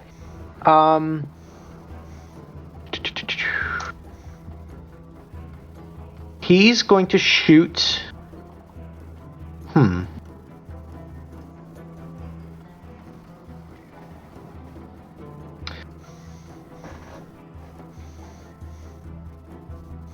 He's going to shoot a fire bolt at Sano. Just a cantrip. Sure. That's an 11 to hit. That's probably a miss. That's a miss. Okay. I'm in the water. Fire don't work. You don't know what fire and water is. Shut up, Harper. You're nothing. This other one is going to do the... Let's see. No, this other one's going to take off and fly because his ship's going down. He doesn't know if he wants to deal with that. So he's going to fly, and he's going to fly 60 feet over this way just to kind of get a more tactful point of view there. That's going to bring us to the heavy gunners. So this one over here has got to make his strength save to try to stay on the boat. He falls right in the water. That's his full turn, and the other one's dead. So it's going to bring us to Harper. Okay. I'm going to kind of get my footing. Going to drink my greater healing potion. 4d4 plus 4. Nice little 15. All right, solid. And the one that's swimming under the boat, trying, like, kind of Willem Dafoeing up at it, I'm going to shoot with 2 Eldritch Blasts. This guy right there? Okay. Yep. In my mind, putting him closer to the boat. Hopefully it works. You push him away, I pull him closer. The boat should be whatever. The water should be returned at this point now, right? Luke? It'll be returned at the start where of the spell ended. Yep. When the spell ended. So at the end, at the start of the Marines' turns. Okay. Why is this after not Sigourney? rolling? I think that beyond 20 thing is busted. It wasn't. I mean, I was rolling from it just before. Yeah. So. Okay. Well, it's +8 to roll. D20 plus 8. Crit. There's a crit. Let's go. Yeah. +4. For 7 points and push him 10 feet into the boat, and I'm going to do it again. Okay.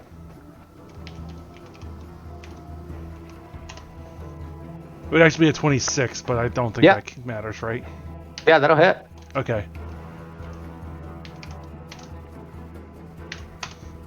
For 8 points of damage, there would also be 4 cold damage on that crit.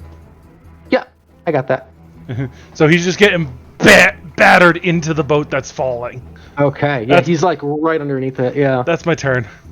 Alrighty, top of round 3, we've got Sigourney. Alright, Sigourney's gonna step up. She's gonna pull out her... This guy's a spellcaster, right? This one right in front of you did cast a spell, but he's armed with a long two-handed pike that has the Ebonward standard on it. He's called a standard bearer. Okay. So he's kind of like a combat bard kind of thing. Okay, so at advantage because I have guards near me. 22 hits. That's a 22.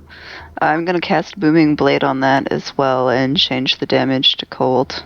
Okay. Here is So that's the 9 additional. plus 18 is 27 plus 3 is 30, so that's 37 points of damage. Damn. And I made an attack at him, so he can't do anything. I'm going to close 10. I'm going to close the rest of the way over to this guy so that he's not on his own there. Nice. Enter. Alrighty. At the start of this turn, the water sort of floods back, and you see the ship kind of rocking. I'm gonna give it a 33% chance that the ship capsizes. Okay. Okay. So, WeeWoo, go ahead and roll me a D100. We'll say 33 or under. The ship capsizes and crushes the two guys underneath it. 14! All right. This entire ship capsizes as, let's see. Can I put a little thing on it? If it's a token on the token layer, you should be able to put it. It's on the map layer, but I'll put it on the token layer. It's just such a big token that I can't see the... Oh, yeah. That's funny. Anyway, the ship is capsized. Yep. And that means it's going to crush the heavy gunner and the marine underneath it. Let's go. How much damage would a giant warship literally falling on top of you do? I think the correct answer is how much damage it wouldn't do. Like 10d12. I bet he'd break his leg. I was thinking 10d10. Okay. Yeah. So we will go ahead and roll 10d10, and that's going to be applied to both this marine and this heavy gunner right here. 56 points of damage. Okay. I can't do that. Never mind. Sorry. What's up? What were you going to say? I thought I could re-roll the one out of force of habit. I'm like, no, I can't do that. So they both survive, barely, but they are fucking hurting. And this guy would end up in the drink as well, but he doesn't take the damage. He's just in the water now. We've still got... So it's this marine's turn. He's going to use his full movement to just swim and climb and scramble up on top of the rubble of this ship. I mean, it capsizes, so it's actively sinking, but he's got some time to like stand on the hull. He's just trying to survive at this point. This one's going to drop the musket and is going to pull out a rapier of his own and attack you, Sigourney. Okay. So 2 attacks with the rapier. First one's going to be a 12, that's a miss. Second one's going to be a 21. I will take it, but I will uncanny dodge it. Alright, so that's going to be 6 halved to 3 points of damage. Okay. And as a bonus action, he's going to pull out a flintlock pistol with his offhand and shoot you point blank with it. Okay, so is that at disadvantage, or does he have... It is not, because he is a Cool, Marine. he has it as well. Gotcha. Yes. So he's going to take the shot there. That's a natural 1. The flintlock pistol misfires in his hand. It explodes. He drops it. Is out of the fight. Alrighty. Try that again. Let's see. The master at arms here just fell off the ship. He's going to start swimming 30 feet here, and he's going to dash to swim. Actually, he's going to... he's going to swim up there. Then he's going to action surge in the water. Are you fucking kidding me? Really? See. You pissed them off, Harper. Ooh. That would be our luck. He's going to swing at Sano. Go for it. With his first attack, and he's going to make it a disarming strike. Okay. So the first one's a crit. So that's going to be... Well, that's going to be 13 plus 10. That's 23 points of damage, Sano. Okay. And I need you to make me a strength saving throw. If it's to disarm my weapon can't be disarmed because it's a pack weapon. He doesn't know that. He's going to try to disarm Oh, it. okay. Alright, well, strength.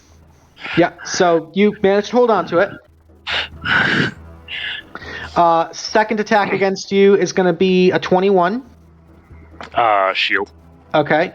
And third one, shield be damned, is going to be an 18. So just slash, slash, slash. Gets the crit in. That's the Master at Arms there. That's going to bring us to Callie. Alright, Scars, you got that one? Sure. Alright, I'm gonna go back up Sigourney. I will go over there, and I am going to recklessly attack this boy. Okay. Wow, my rolls. Yeah, that's a miss. Yeah. Second attack. 26 looks a little bit better. So that's 19 points of damage there. Okay, solid hit. Alright, and then, I'm seeing how much damage Sigourney's cranking out. I'm gonna give her a d6 for inspiration. Okay, Thank you. And that'll be my turn. beautiful. I'm going to give you the orange dot for inspiration there. That'll bring us to Scars. We're going to reckless attack this bad boy.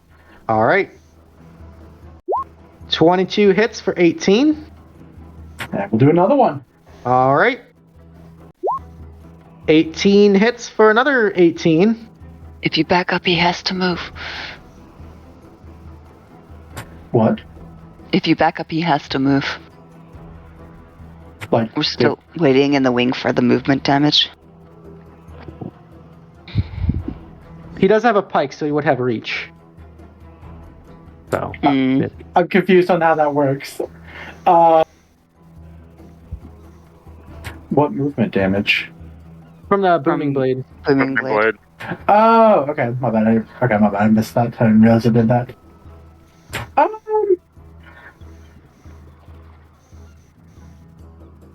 So I take the attack of opportunity if I move back, but then if he chased, he would take damage, correct? Yeah. Yeah. How bloody does this guy look? After those 2 punches, pretty fucking hurt. I feel like I'd stay in, personally. Okay.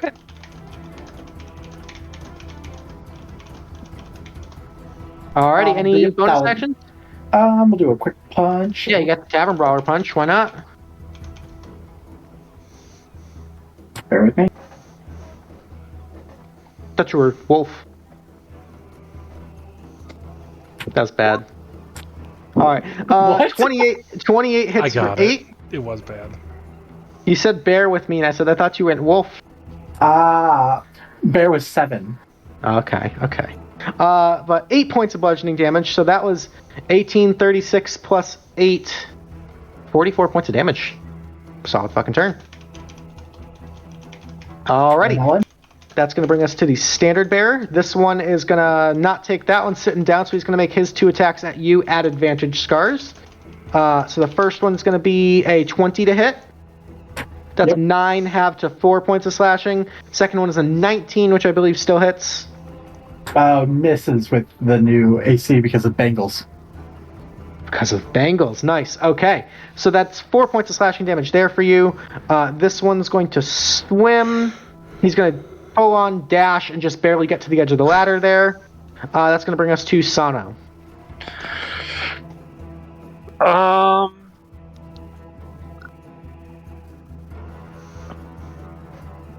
I am not looking good.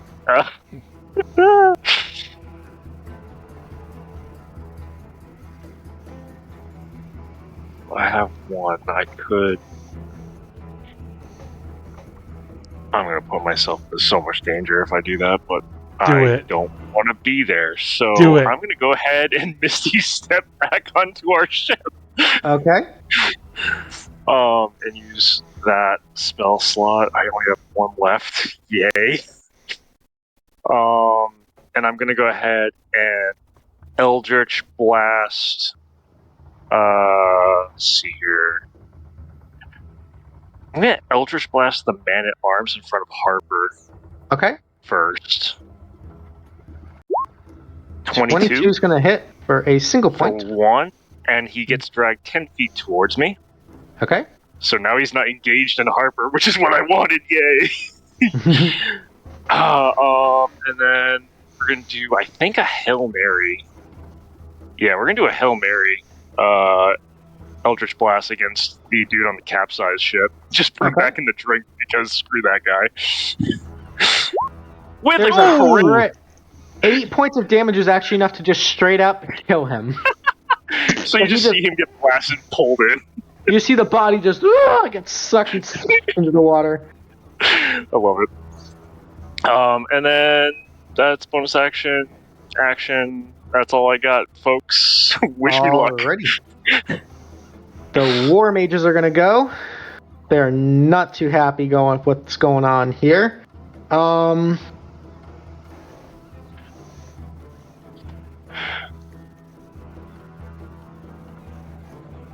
Let's see.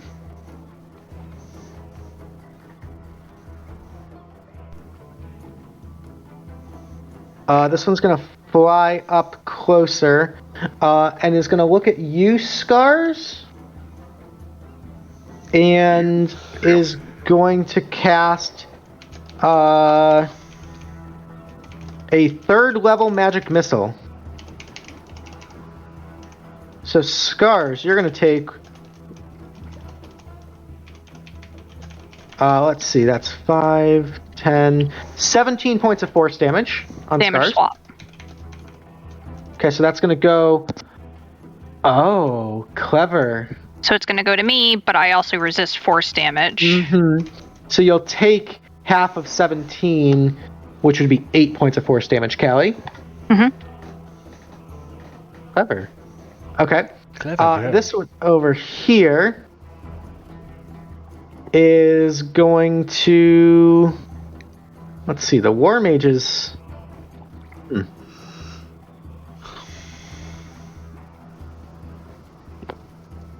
War Mage is going to drop his last 3rd level spell slot. He's going to drop a fireball right... he's going to say, fuck that guy, he's dead in the water.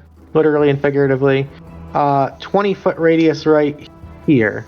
So I need Sano, Harper, and the Master at Arms to make a dexterity saving throw. I say nope, he has to make a dexterity saving throw. Aegis Ward, let's go. 30 feet away. He is concentrating on a spell, so he gets +3 to his saving throws. Which is a 16. So he does make his own save. Okay. But he's also going to use Arcane Deflection as a reaction to give him +6 to the saving throw, and then Sano and Harper are both going to take 10 points of force damage with Arcane Deflection. Still better than what it would have been. Sorry, never mind. Keep that 10 up, because that wasn't an attack roll, that was just an effect. Yes. So he's still going to shoot the fireball out because he made his own save. Yes. So dexterity saving throw from Harper and from Sano.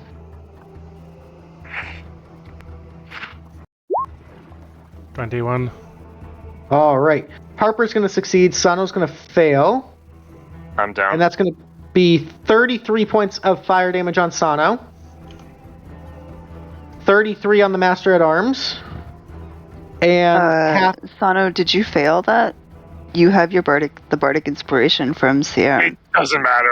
I was at 1 HP in a dream. Oh, okay. And Harper, you're going to take half of that, would be 16 points of fire damage. Plus, 10 was not a thing anymore?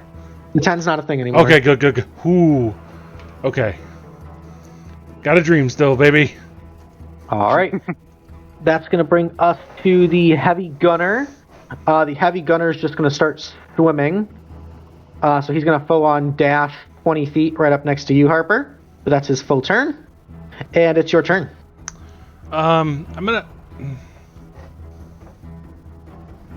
You don't look like one of these guys, and I'm gonna Eldritch Blast the Man-at-Arms while I'm talking.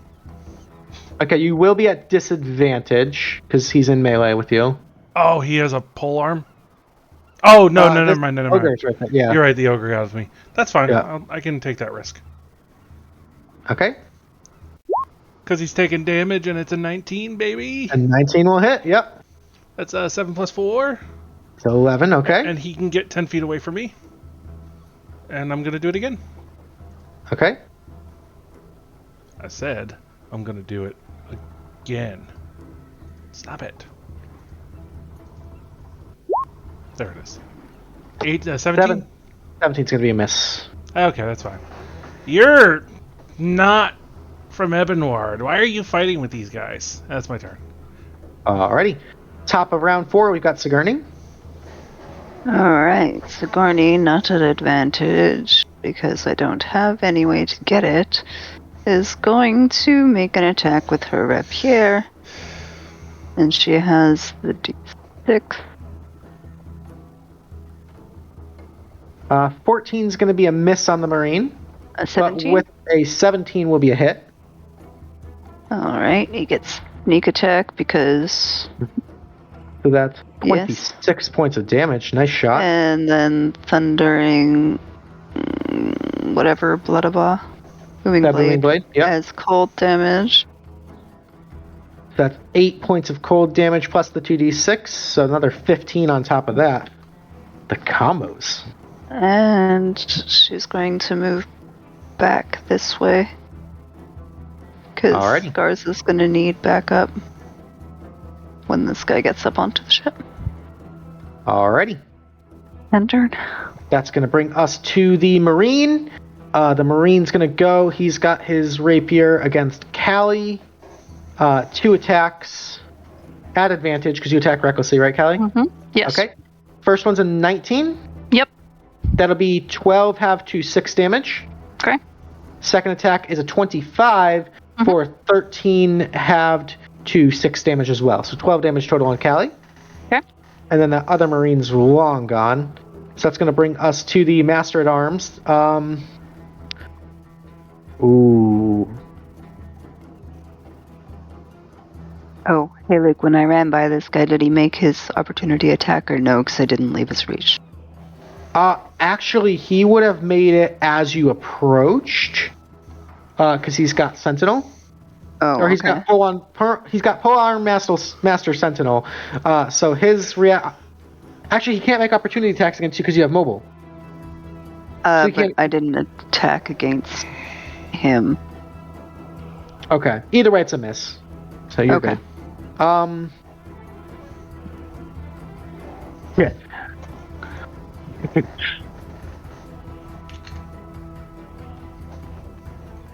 Oh boy. I don't want to do it, but it's what he would do. You're gonna bully me, Do aren't it, you, Luke. He's gonna swim onto the boat, see Sano clinging onto life. Yep. Can't have any of that going on.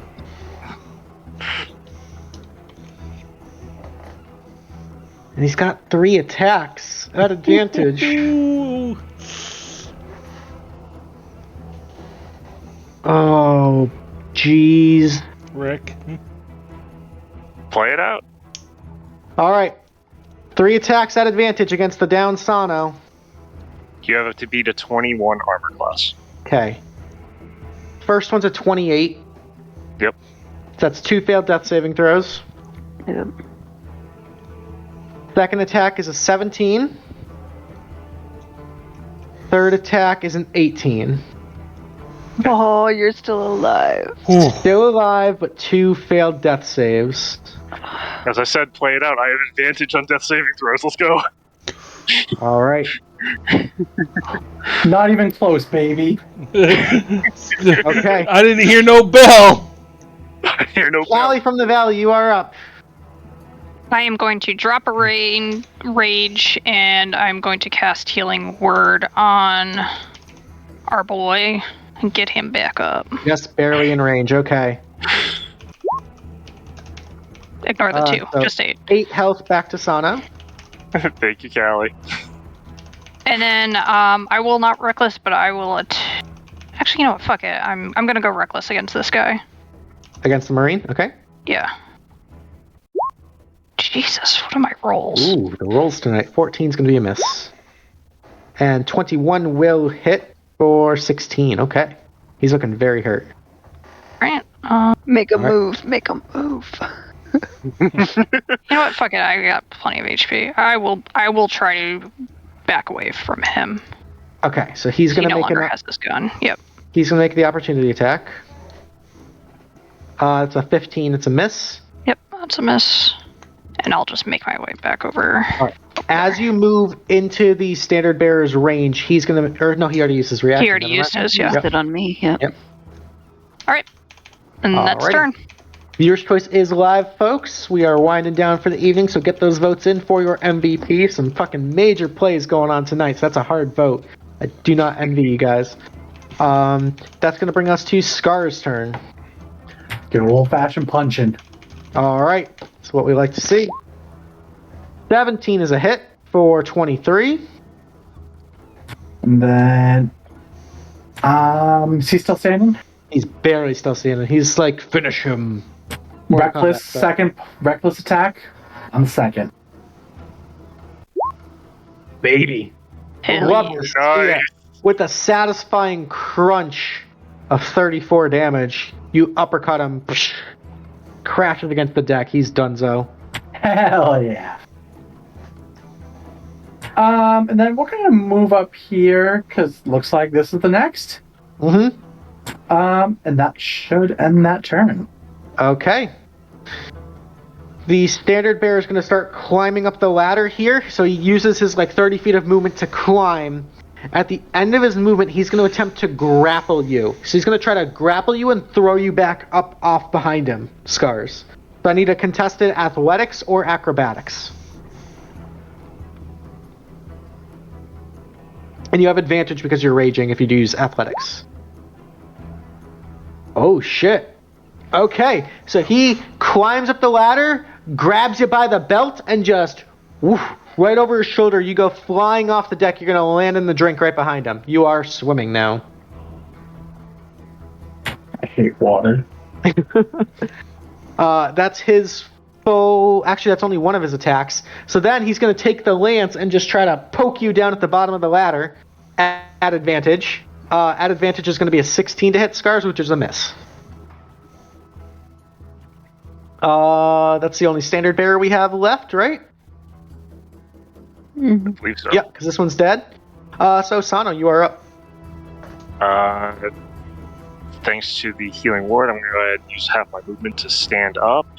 Okay. Take a 5-foot step because it's time to get a bead on some guys. And we're doing my new signature move through this Captain Man-at-Arms who didn't go down with his ship like he should have. And the bearer on the other ship. Okay. With my slash. Okay. 18 is enough to hit both of them. For 8 points. All right. And then I'm going to go ahead and cool off my big potion because... Okay.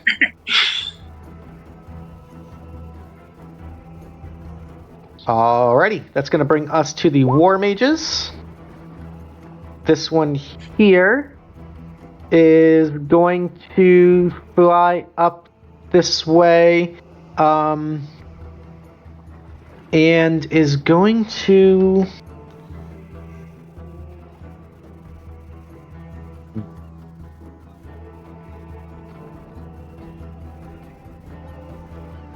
Sorry, I just have to read a spell.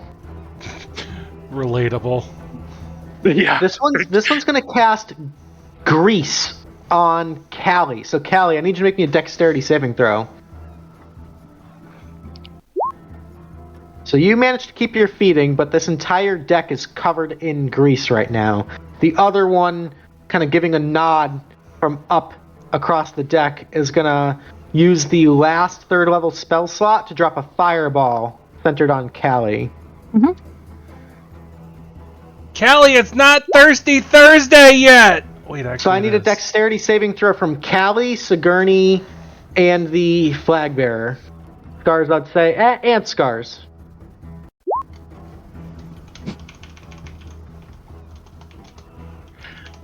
Last third level I spell. take nothing because I've got evasion. Correct. The standard bearer dexterity saving throw fails. Okay. So Callie with a natural 1, that's a fail. You're going to take 19 points of fire damage.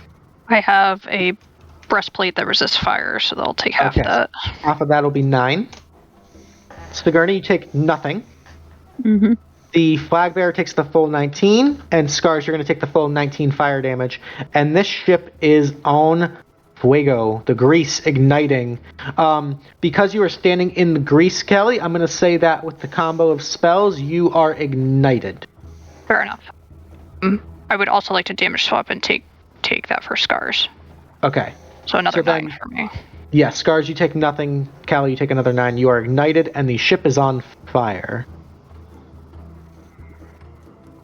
And I want to say I have some cool things I can do here. There we go. There we go. That is cool. There we go. Beautiful. Okay. I don't use these things enough. Alrighty, that is the War Mage's turn. That's going to bring us to the Heavy Gunner here, who just kind of is floundering. He's just going to try to grapple you, Harper. So at disadvantage, he's going to make an athletics check. No hugs. You can make an acrobatics or athletics check. Oh, come on. No hugs, buddy. 21. All right. You're just kind of slipping around, and he's trying to squirm and grab you, and like, hey! It's like... just as like an interaction, can I like flick, just to slap him out of it? Hey! You're not going to die. Hold on, we got raided. Yeah, my Sharky Sharky. hat. Thank you so much. I just saw that. Welcome in, Raiders. Happy to have you here. Chucky! Hold on, man. Big guy, calm down. You're okay. Hey, look at me. All right. That brings us to your turn, actually, because your turns are happening simultaneously. I'm talking to this heavy gunner. Hey, look at me. Breathe. Come on. You're Make gonna... a. What are you trying to like calm him down? Yeah. Okay. Make a persuasion check. Funny story. I'm not good at these. Don't need to be. Are you? Hey. Okay, you got this. You're buoyant. Okay. Hey, you're good. You're just kind of ready. Yep. Just like that. Okay. All right. Hey, I'm not gonna hurt you if you don't want to do this. But Shore's over there. Just go in nice and easy. Raise your hands and say what you would say normally. Like, I give up. And we'll be treated kindly. We'll feed you food. Ooh, and he's gonna just start swimming over this way. All right. Good. Give him like a good game. Good game, buddy. You got this. Take care. Was that my action to persuade him and calm him down? I'll say you get one more action. Okay, I'm gonna Eldritch Blast the War Mage. Okay, this one right here. Yeah, the one that's still flying. There's 2 of them flying. Oh! Crit. It's that one. Let's fucking go. Because I didn't know there was 2 flying, so. 16 plus 4 plus what's the crit on the cold? Because that gets doubled too, right? No, it's not variable. Okay, so that's 20 points of damage. Mm-hmm. And he's gonna roll a concentration check. Yep. At advantage with a +3. Mm-hmm. Is still a fail with a 9. He falls into the drink. Spinning because the repelling blast. Sorry. He's going to use Arcane Reflection because he hasn't used that yet to give him +6 on the saving throw. So he's going to maintain concentrate. Can he do that? Oh, can he? You're God, you tell us. Technically, it's not. It's not a saving throw against the triggering effect. It's the concentration. So he fails. He falls in the drink. It's a powerful ability, but only in certain circumstances. Yep. So he splashes. Mm-hmm. Does he take any fall? Well, that's up to you. He's fallen in water, so okay, probably fair not. enough. You gave it to me. Okay, second Eldritch Blast. And meanwhile, I'm just be like, you don't have to die for this. Another. Maybe he does have to die for this. 9 points. 9 points. Okay. Thank you all. Did you want to push him back? Yeah, sure. Okay, so that's 20 feet back, right? Let's just keep bullying him. Yeah. Okay. I'm gonna move 20. I'm gonna half speed for swimming, right? Harper, you've won viewer's choice. I know, I'm more. That's why I said thank you. A long shot. Thank you, everybody. And I'm gonna use my bonus action, drink a healing potion, and that will be it. Okay. Top of round 5, Sigourney, you are standing in the fire at the start of your turn. You are going to take 6 points of fire damage as it's. Can I uncanny dodge this? I think it's not technically an attack; it's more of an environmental effect. Okay. Yeah. 6 points of damage, no problem. Sigourney is going to. Can she reach this guy on the ladder? Yeah, you're like at eye level, basically. Yeah. Okay, she's going to grab him and try and flip him around so that we can switch places, and she's going to try and throw him in the fire. All right, make an athletics check. Okay. He's going to do the same. Oh no, athletics is. Oh well, I'm still all right at athletics. Unfortunately, he's pretty sturdy there, and he's kind of got his foot sort of wedged into the ladder, so you kind of go to switch, and he's staying put. Okay. So that was one of your. Well, you only have one attack action, right? I only have one attack action. Yeah. So that was your attack action. I will move up this way so that I'm out of the fire. Okay. And, you know, I don't know how well I can do it, but I'll try and bonus action hide. Okay, go for it. 26, yeah, with the smoke and the debris and everything going on, you managed to find a spot. Okay. And turn. Alrighty, this Marine is going to go,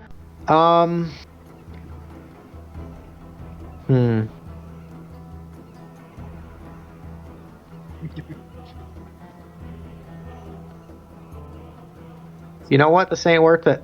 He's not dying for this. He's going to run, dive off the bow, and he's just going to full-on dash. Oh, they're all getting it now. Damage, doesn't he? Oh, no, he doesn't. Let's see. The Sergeant at Arms is gonna fight, though. He's fighting to the death. So that's 3 attacks against Sano. Yep. The first attack is going to be a tripping attack. Okay. That's a 21 to hit. Shield. Okay, that's a miss. You're beating at 26. Second attack's a 25, that's a miss, and third attack is a 17, just smashing against the shield. You can see the frustration. You see like the veins bulging in his forehead, the sweat and the scorch marks. He is just full survival mode right now, just fighting to the death. That's going to bring us to Callie. That's not Callie, survival. at the start of your turn, Mm-hmm. you're going to take 9 halved to 4 points of fire damage. Okay. Alright, I am going to move out of the fire. Okay, you are still ignited, so the fire's on you, but yeah. But then I am going to bonus action swap places with Scars, who's in the water, to unignite myself. Put yourself, yeah.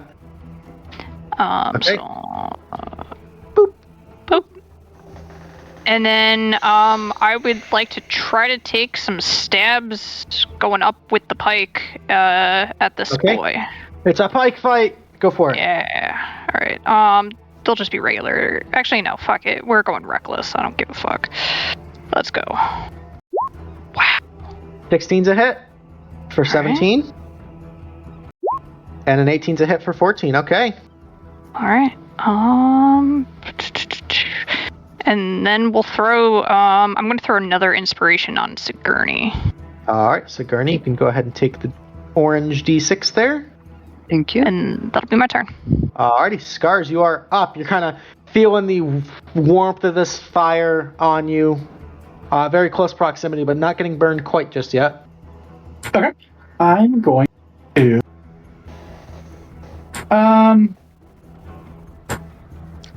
So I had to refresh, so I might have missed. I thought Callie was here-ish. Did I miss that? I moved. She moved. Okay, gotcha. My apologies. Okay.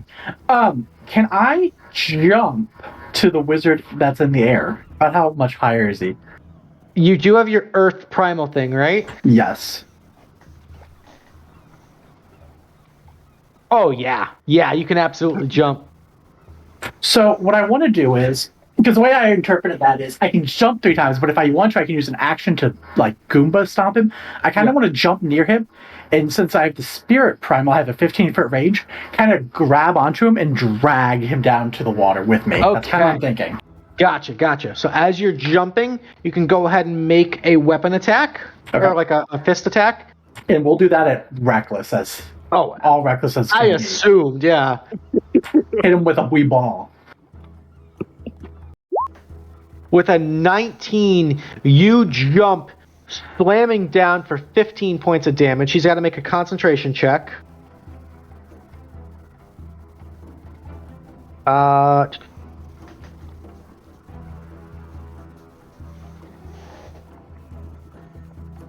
Which he fails, gets dragged down into the water with you. You guys are both in the drink now. Okay. And then second punch, I'll punch him again. All right. The 14's going to miss. Okay. And then Reckless was the reaction, so I still have one bonus action. Since I have Tavern Brawler, I want to grapple him. Okay. So you go ahead and grab onto him, make an athletics check. Okay.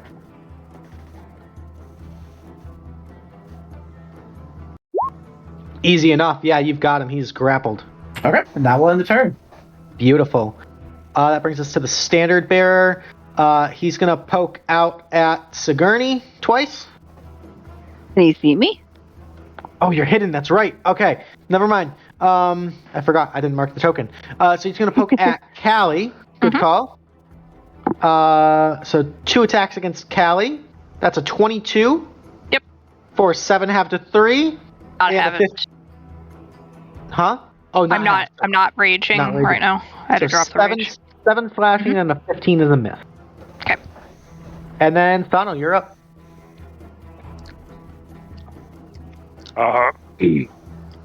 We are Eldritch slashing through the man-at-arms into the banner. Okay.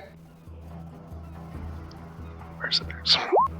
23 is enough to hit both of them. And then Thirsting Blade with Death's Burden into the man-at-arms. Okay. 21's going to hit for 11. Nice shot. And yeah, I'm going to call that done. Okay. This wizard's also in the drink. Out of spell slots. Out of 3rd level spell slots, anyway. Is going to cast Blur on himself. And is just going to start swimming away. Just flickering in and out of existence. Remember!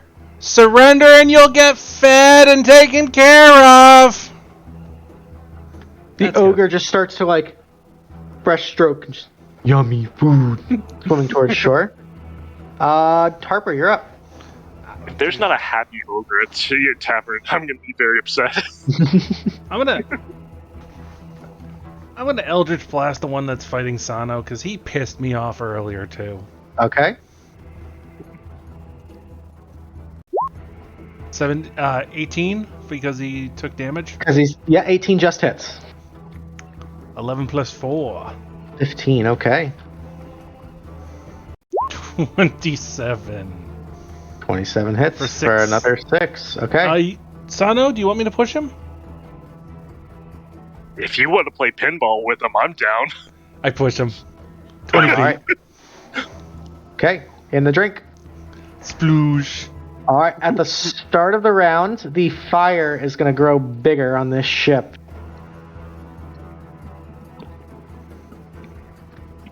Starting to engulf more of the ship. Okay.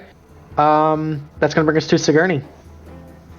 Sigourney's gonna pop up, look down at the man-at-arms, and she's going to, at advantage, take her shot with the short bow. Okay. 20's going to hit. Alright. And then she's gonna enact Wails of the Grave and hit this guy up here. Okay.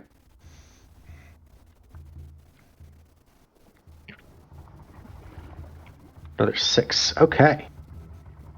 Guys are pumping out the damage. This crew is... And is Snake Guy still alive? They are both still alive. Okay.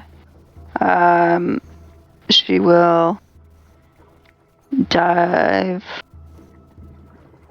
off of this ship and try and bonus action hide behind in the water by the bow. Okay. Sounds good. And turn. Natural 20, yeah, 33. Alrighty. The Marine is going to continue to swim and dash 60 feet, making it almost to shore. The Man-at-Arms is going to swim back up and then... No, he's not. Oh, Reaction. shit. Go for it. 18's a hit. He can't move anywhere. Well, he wouldn't move anywhere because he had 19 health left, so 20 points of damage is the kill right there. Nice shot. Nice. Good job, Callie. Good job, That guys. brings us to Callie. All right. How is? You know what? I'm just gonna swing away at this guy. Fuck it. Reckless. With poison. With poison, okay. Oh, that's a crit. Yeah. That's automatically max damage. So max damage is 80 points of damage. You still have that 2d6, but I'd hold on to it for the next fight. Probably. Yeah, I think I'm gonna hold on to it since this is getting close to being done. Just skewer straight through the chest, up, and over the shoulder, dunking the body if you so choose. Oh yeah, absolutely. Yeah. All right, guys. Well, I don't think we're taking either one of these ships, and then I'm just gonna let go of the ladder and swim back down in the water. Okay. Stars, you are in the drink, grappling this wizard. We're gonna kind of do a little body punch work with him. Okay. 23 for 19. We'll do this one recklessly. Yep. 19 for another 16. Yeah, no, I'm okay with this. I'm fine. I'm still grappling him with him. Okay. He's still up. He's still up. Alrighty. Anything else? Nope, I think we're good. Okay. No more standard bearers. So Sano, you're up.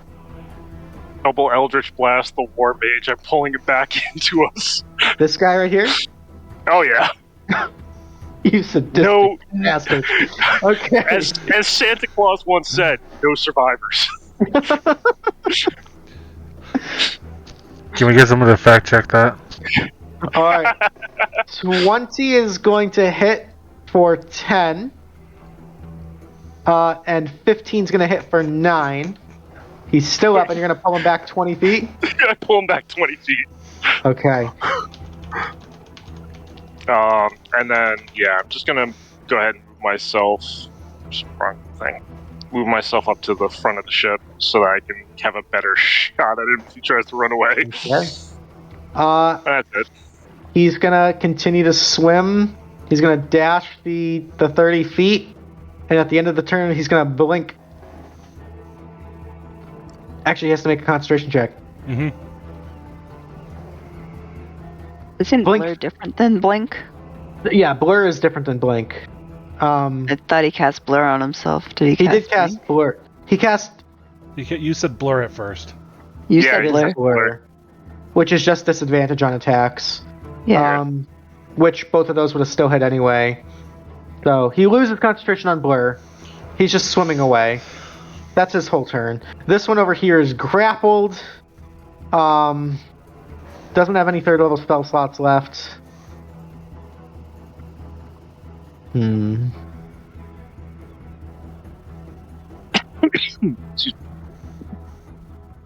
God, what do I even do in this situation?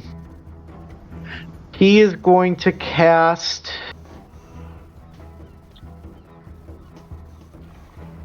Shocking grasp on you, Ooh. Scars. That's a 23 to hit for 6 lightning damage. That hit. But you still got him. You still grappled, so he can't go anywhere. Ogre's gonna keep swimming. Ogre's cool. He can go. Yeah, no, he's good. He's good. Harper, you're up. Gonna Eldritch Blast the wizard swimming away.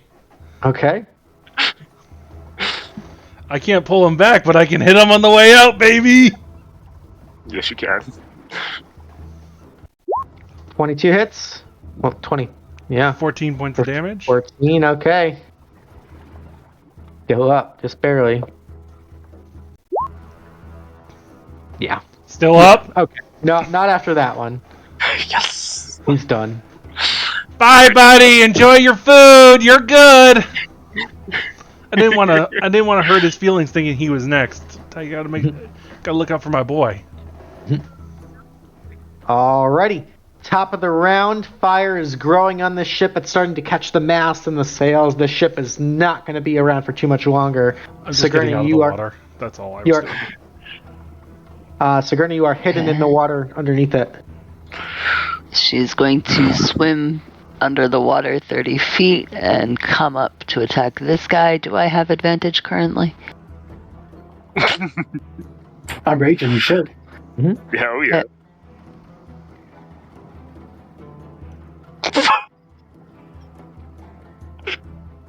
Ooh. And I'll pump that into a booming blade. I don't know if that rolled twice, but just multiply it by 2. 15 plus 22 is 37. Then Plus 10 is 47. Plus another 46. plus another 4. Oh, jeez. Okay, hold on. 46. 47. That's 67 points of damage. Sigourney, how do you want to end this poor little wizard's life?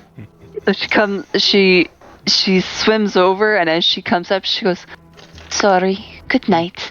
And she brings her rapier up through his jugular and out through his brain. Oh, that's Grizzly. gruesome. Grizzly. With that, combat is over.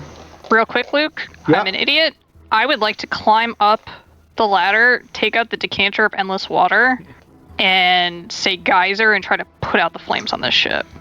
Okay. Because we don't have a ship right now, and the other one is capsized. Do not have a ship at the moment. So, quickly thinking, Callie climbs up and just starts playing firefighter.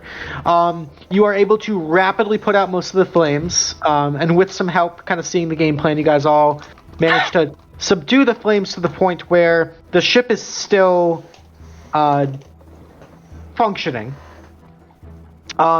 You do have some severe fire damage and some scorch marks and stuff that would have to be either repaired or, justified if someone were to question them. But certainly you've got an Ebonward ship at your disposal now. Don't worry, Captain. We can buff out these scratches. Awesome. You're good. You're good. All You're still right. good. You guys let one Marine escape back onto the Lonely Peninsula out of sight. So unless you want to hunt him down and try to find him, he is hoofing it.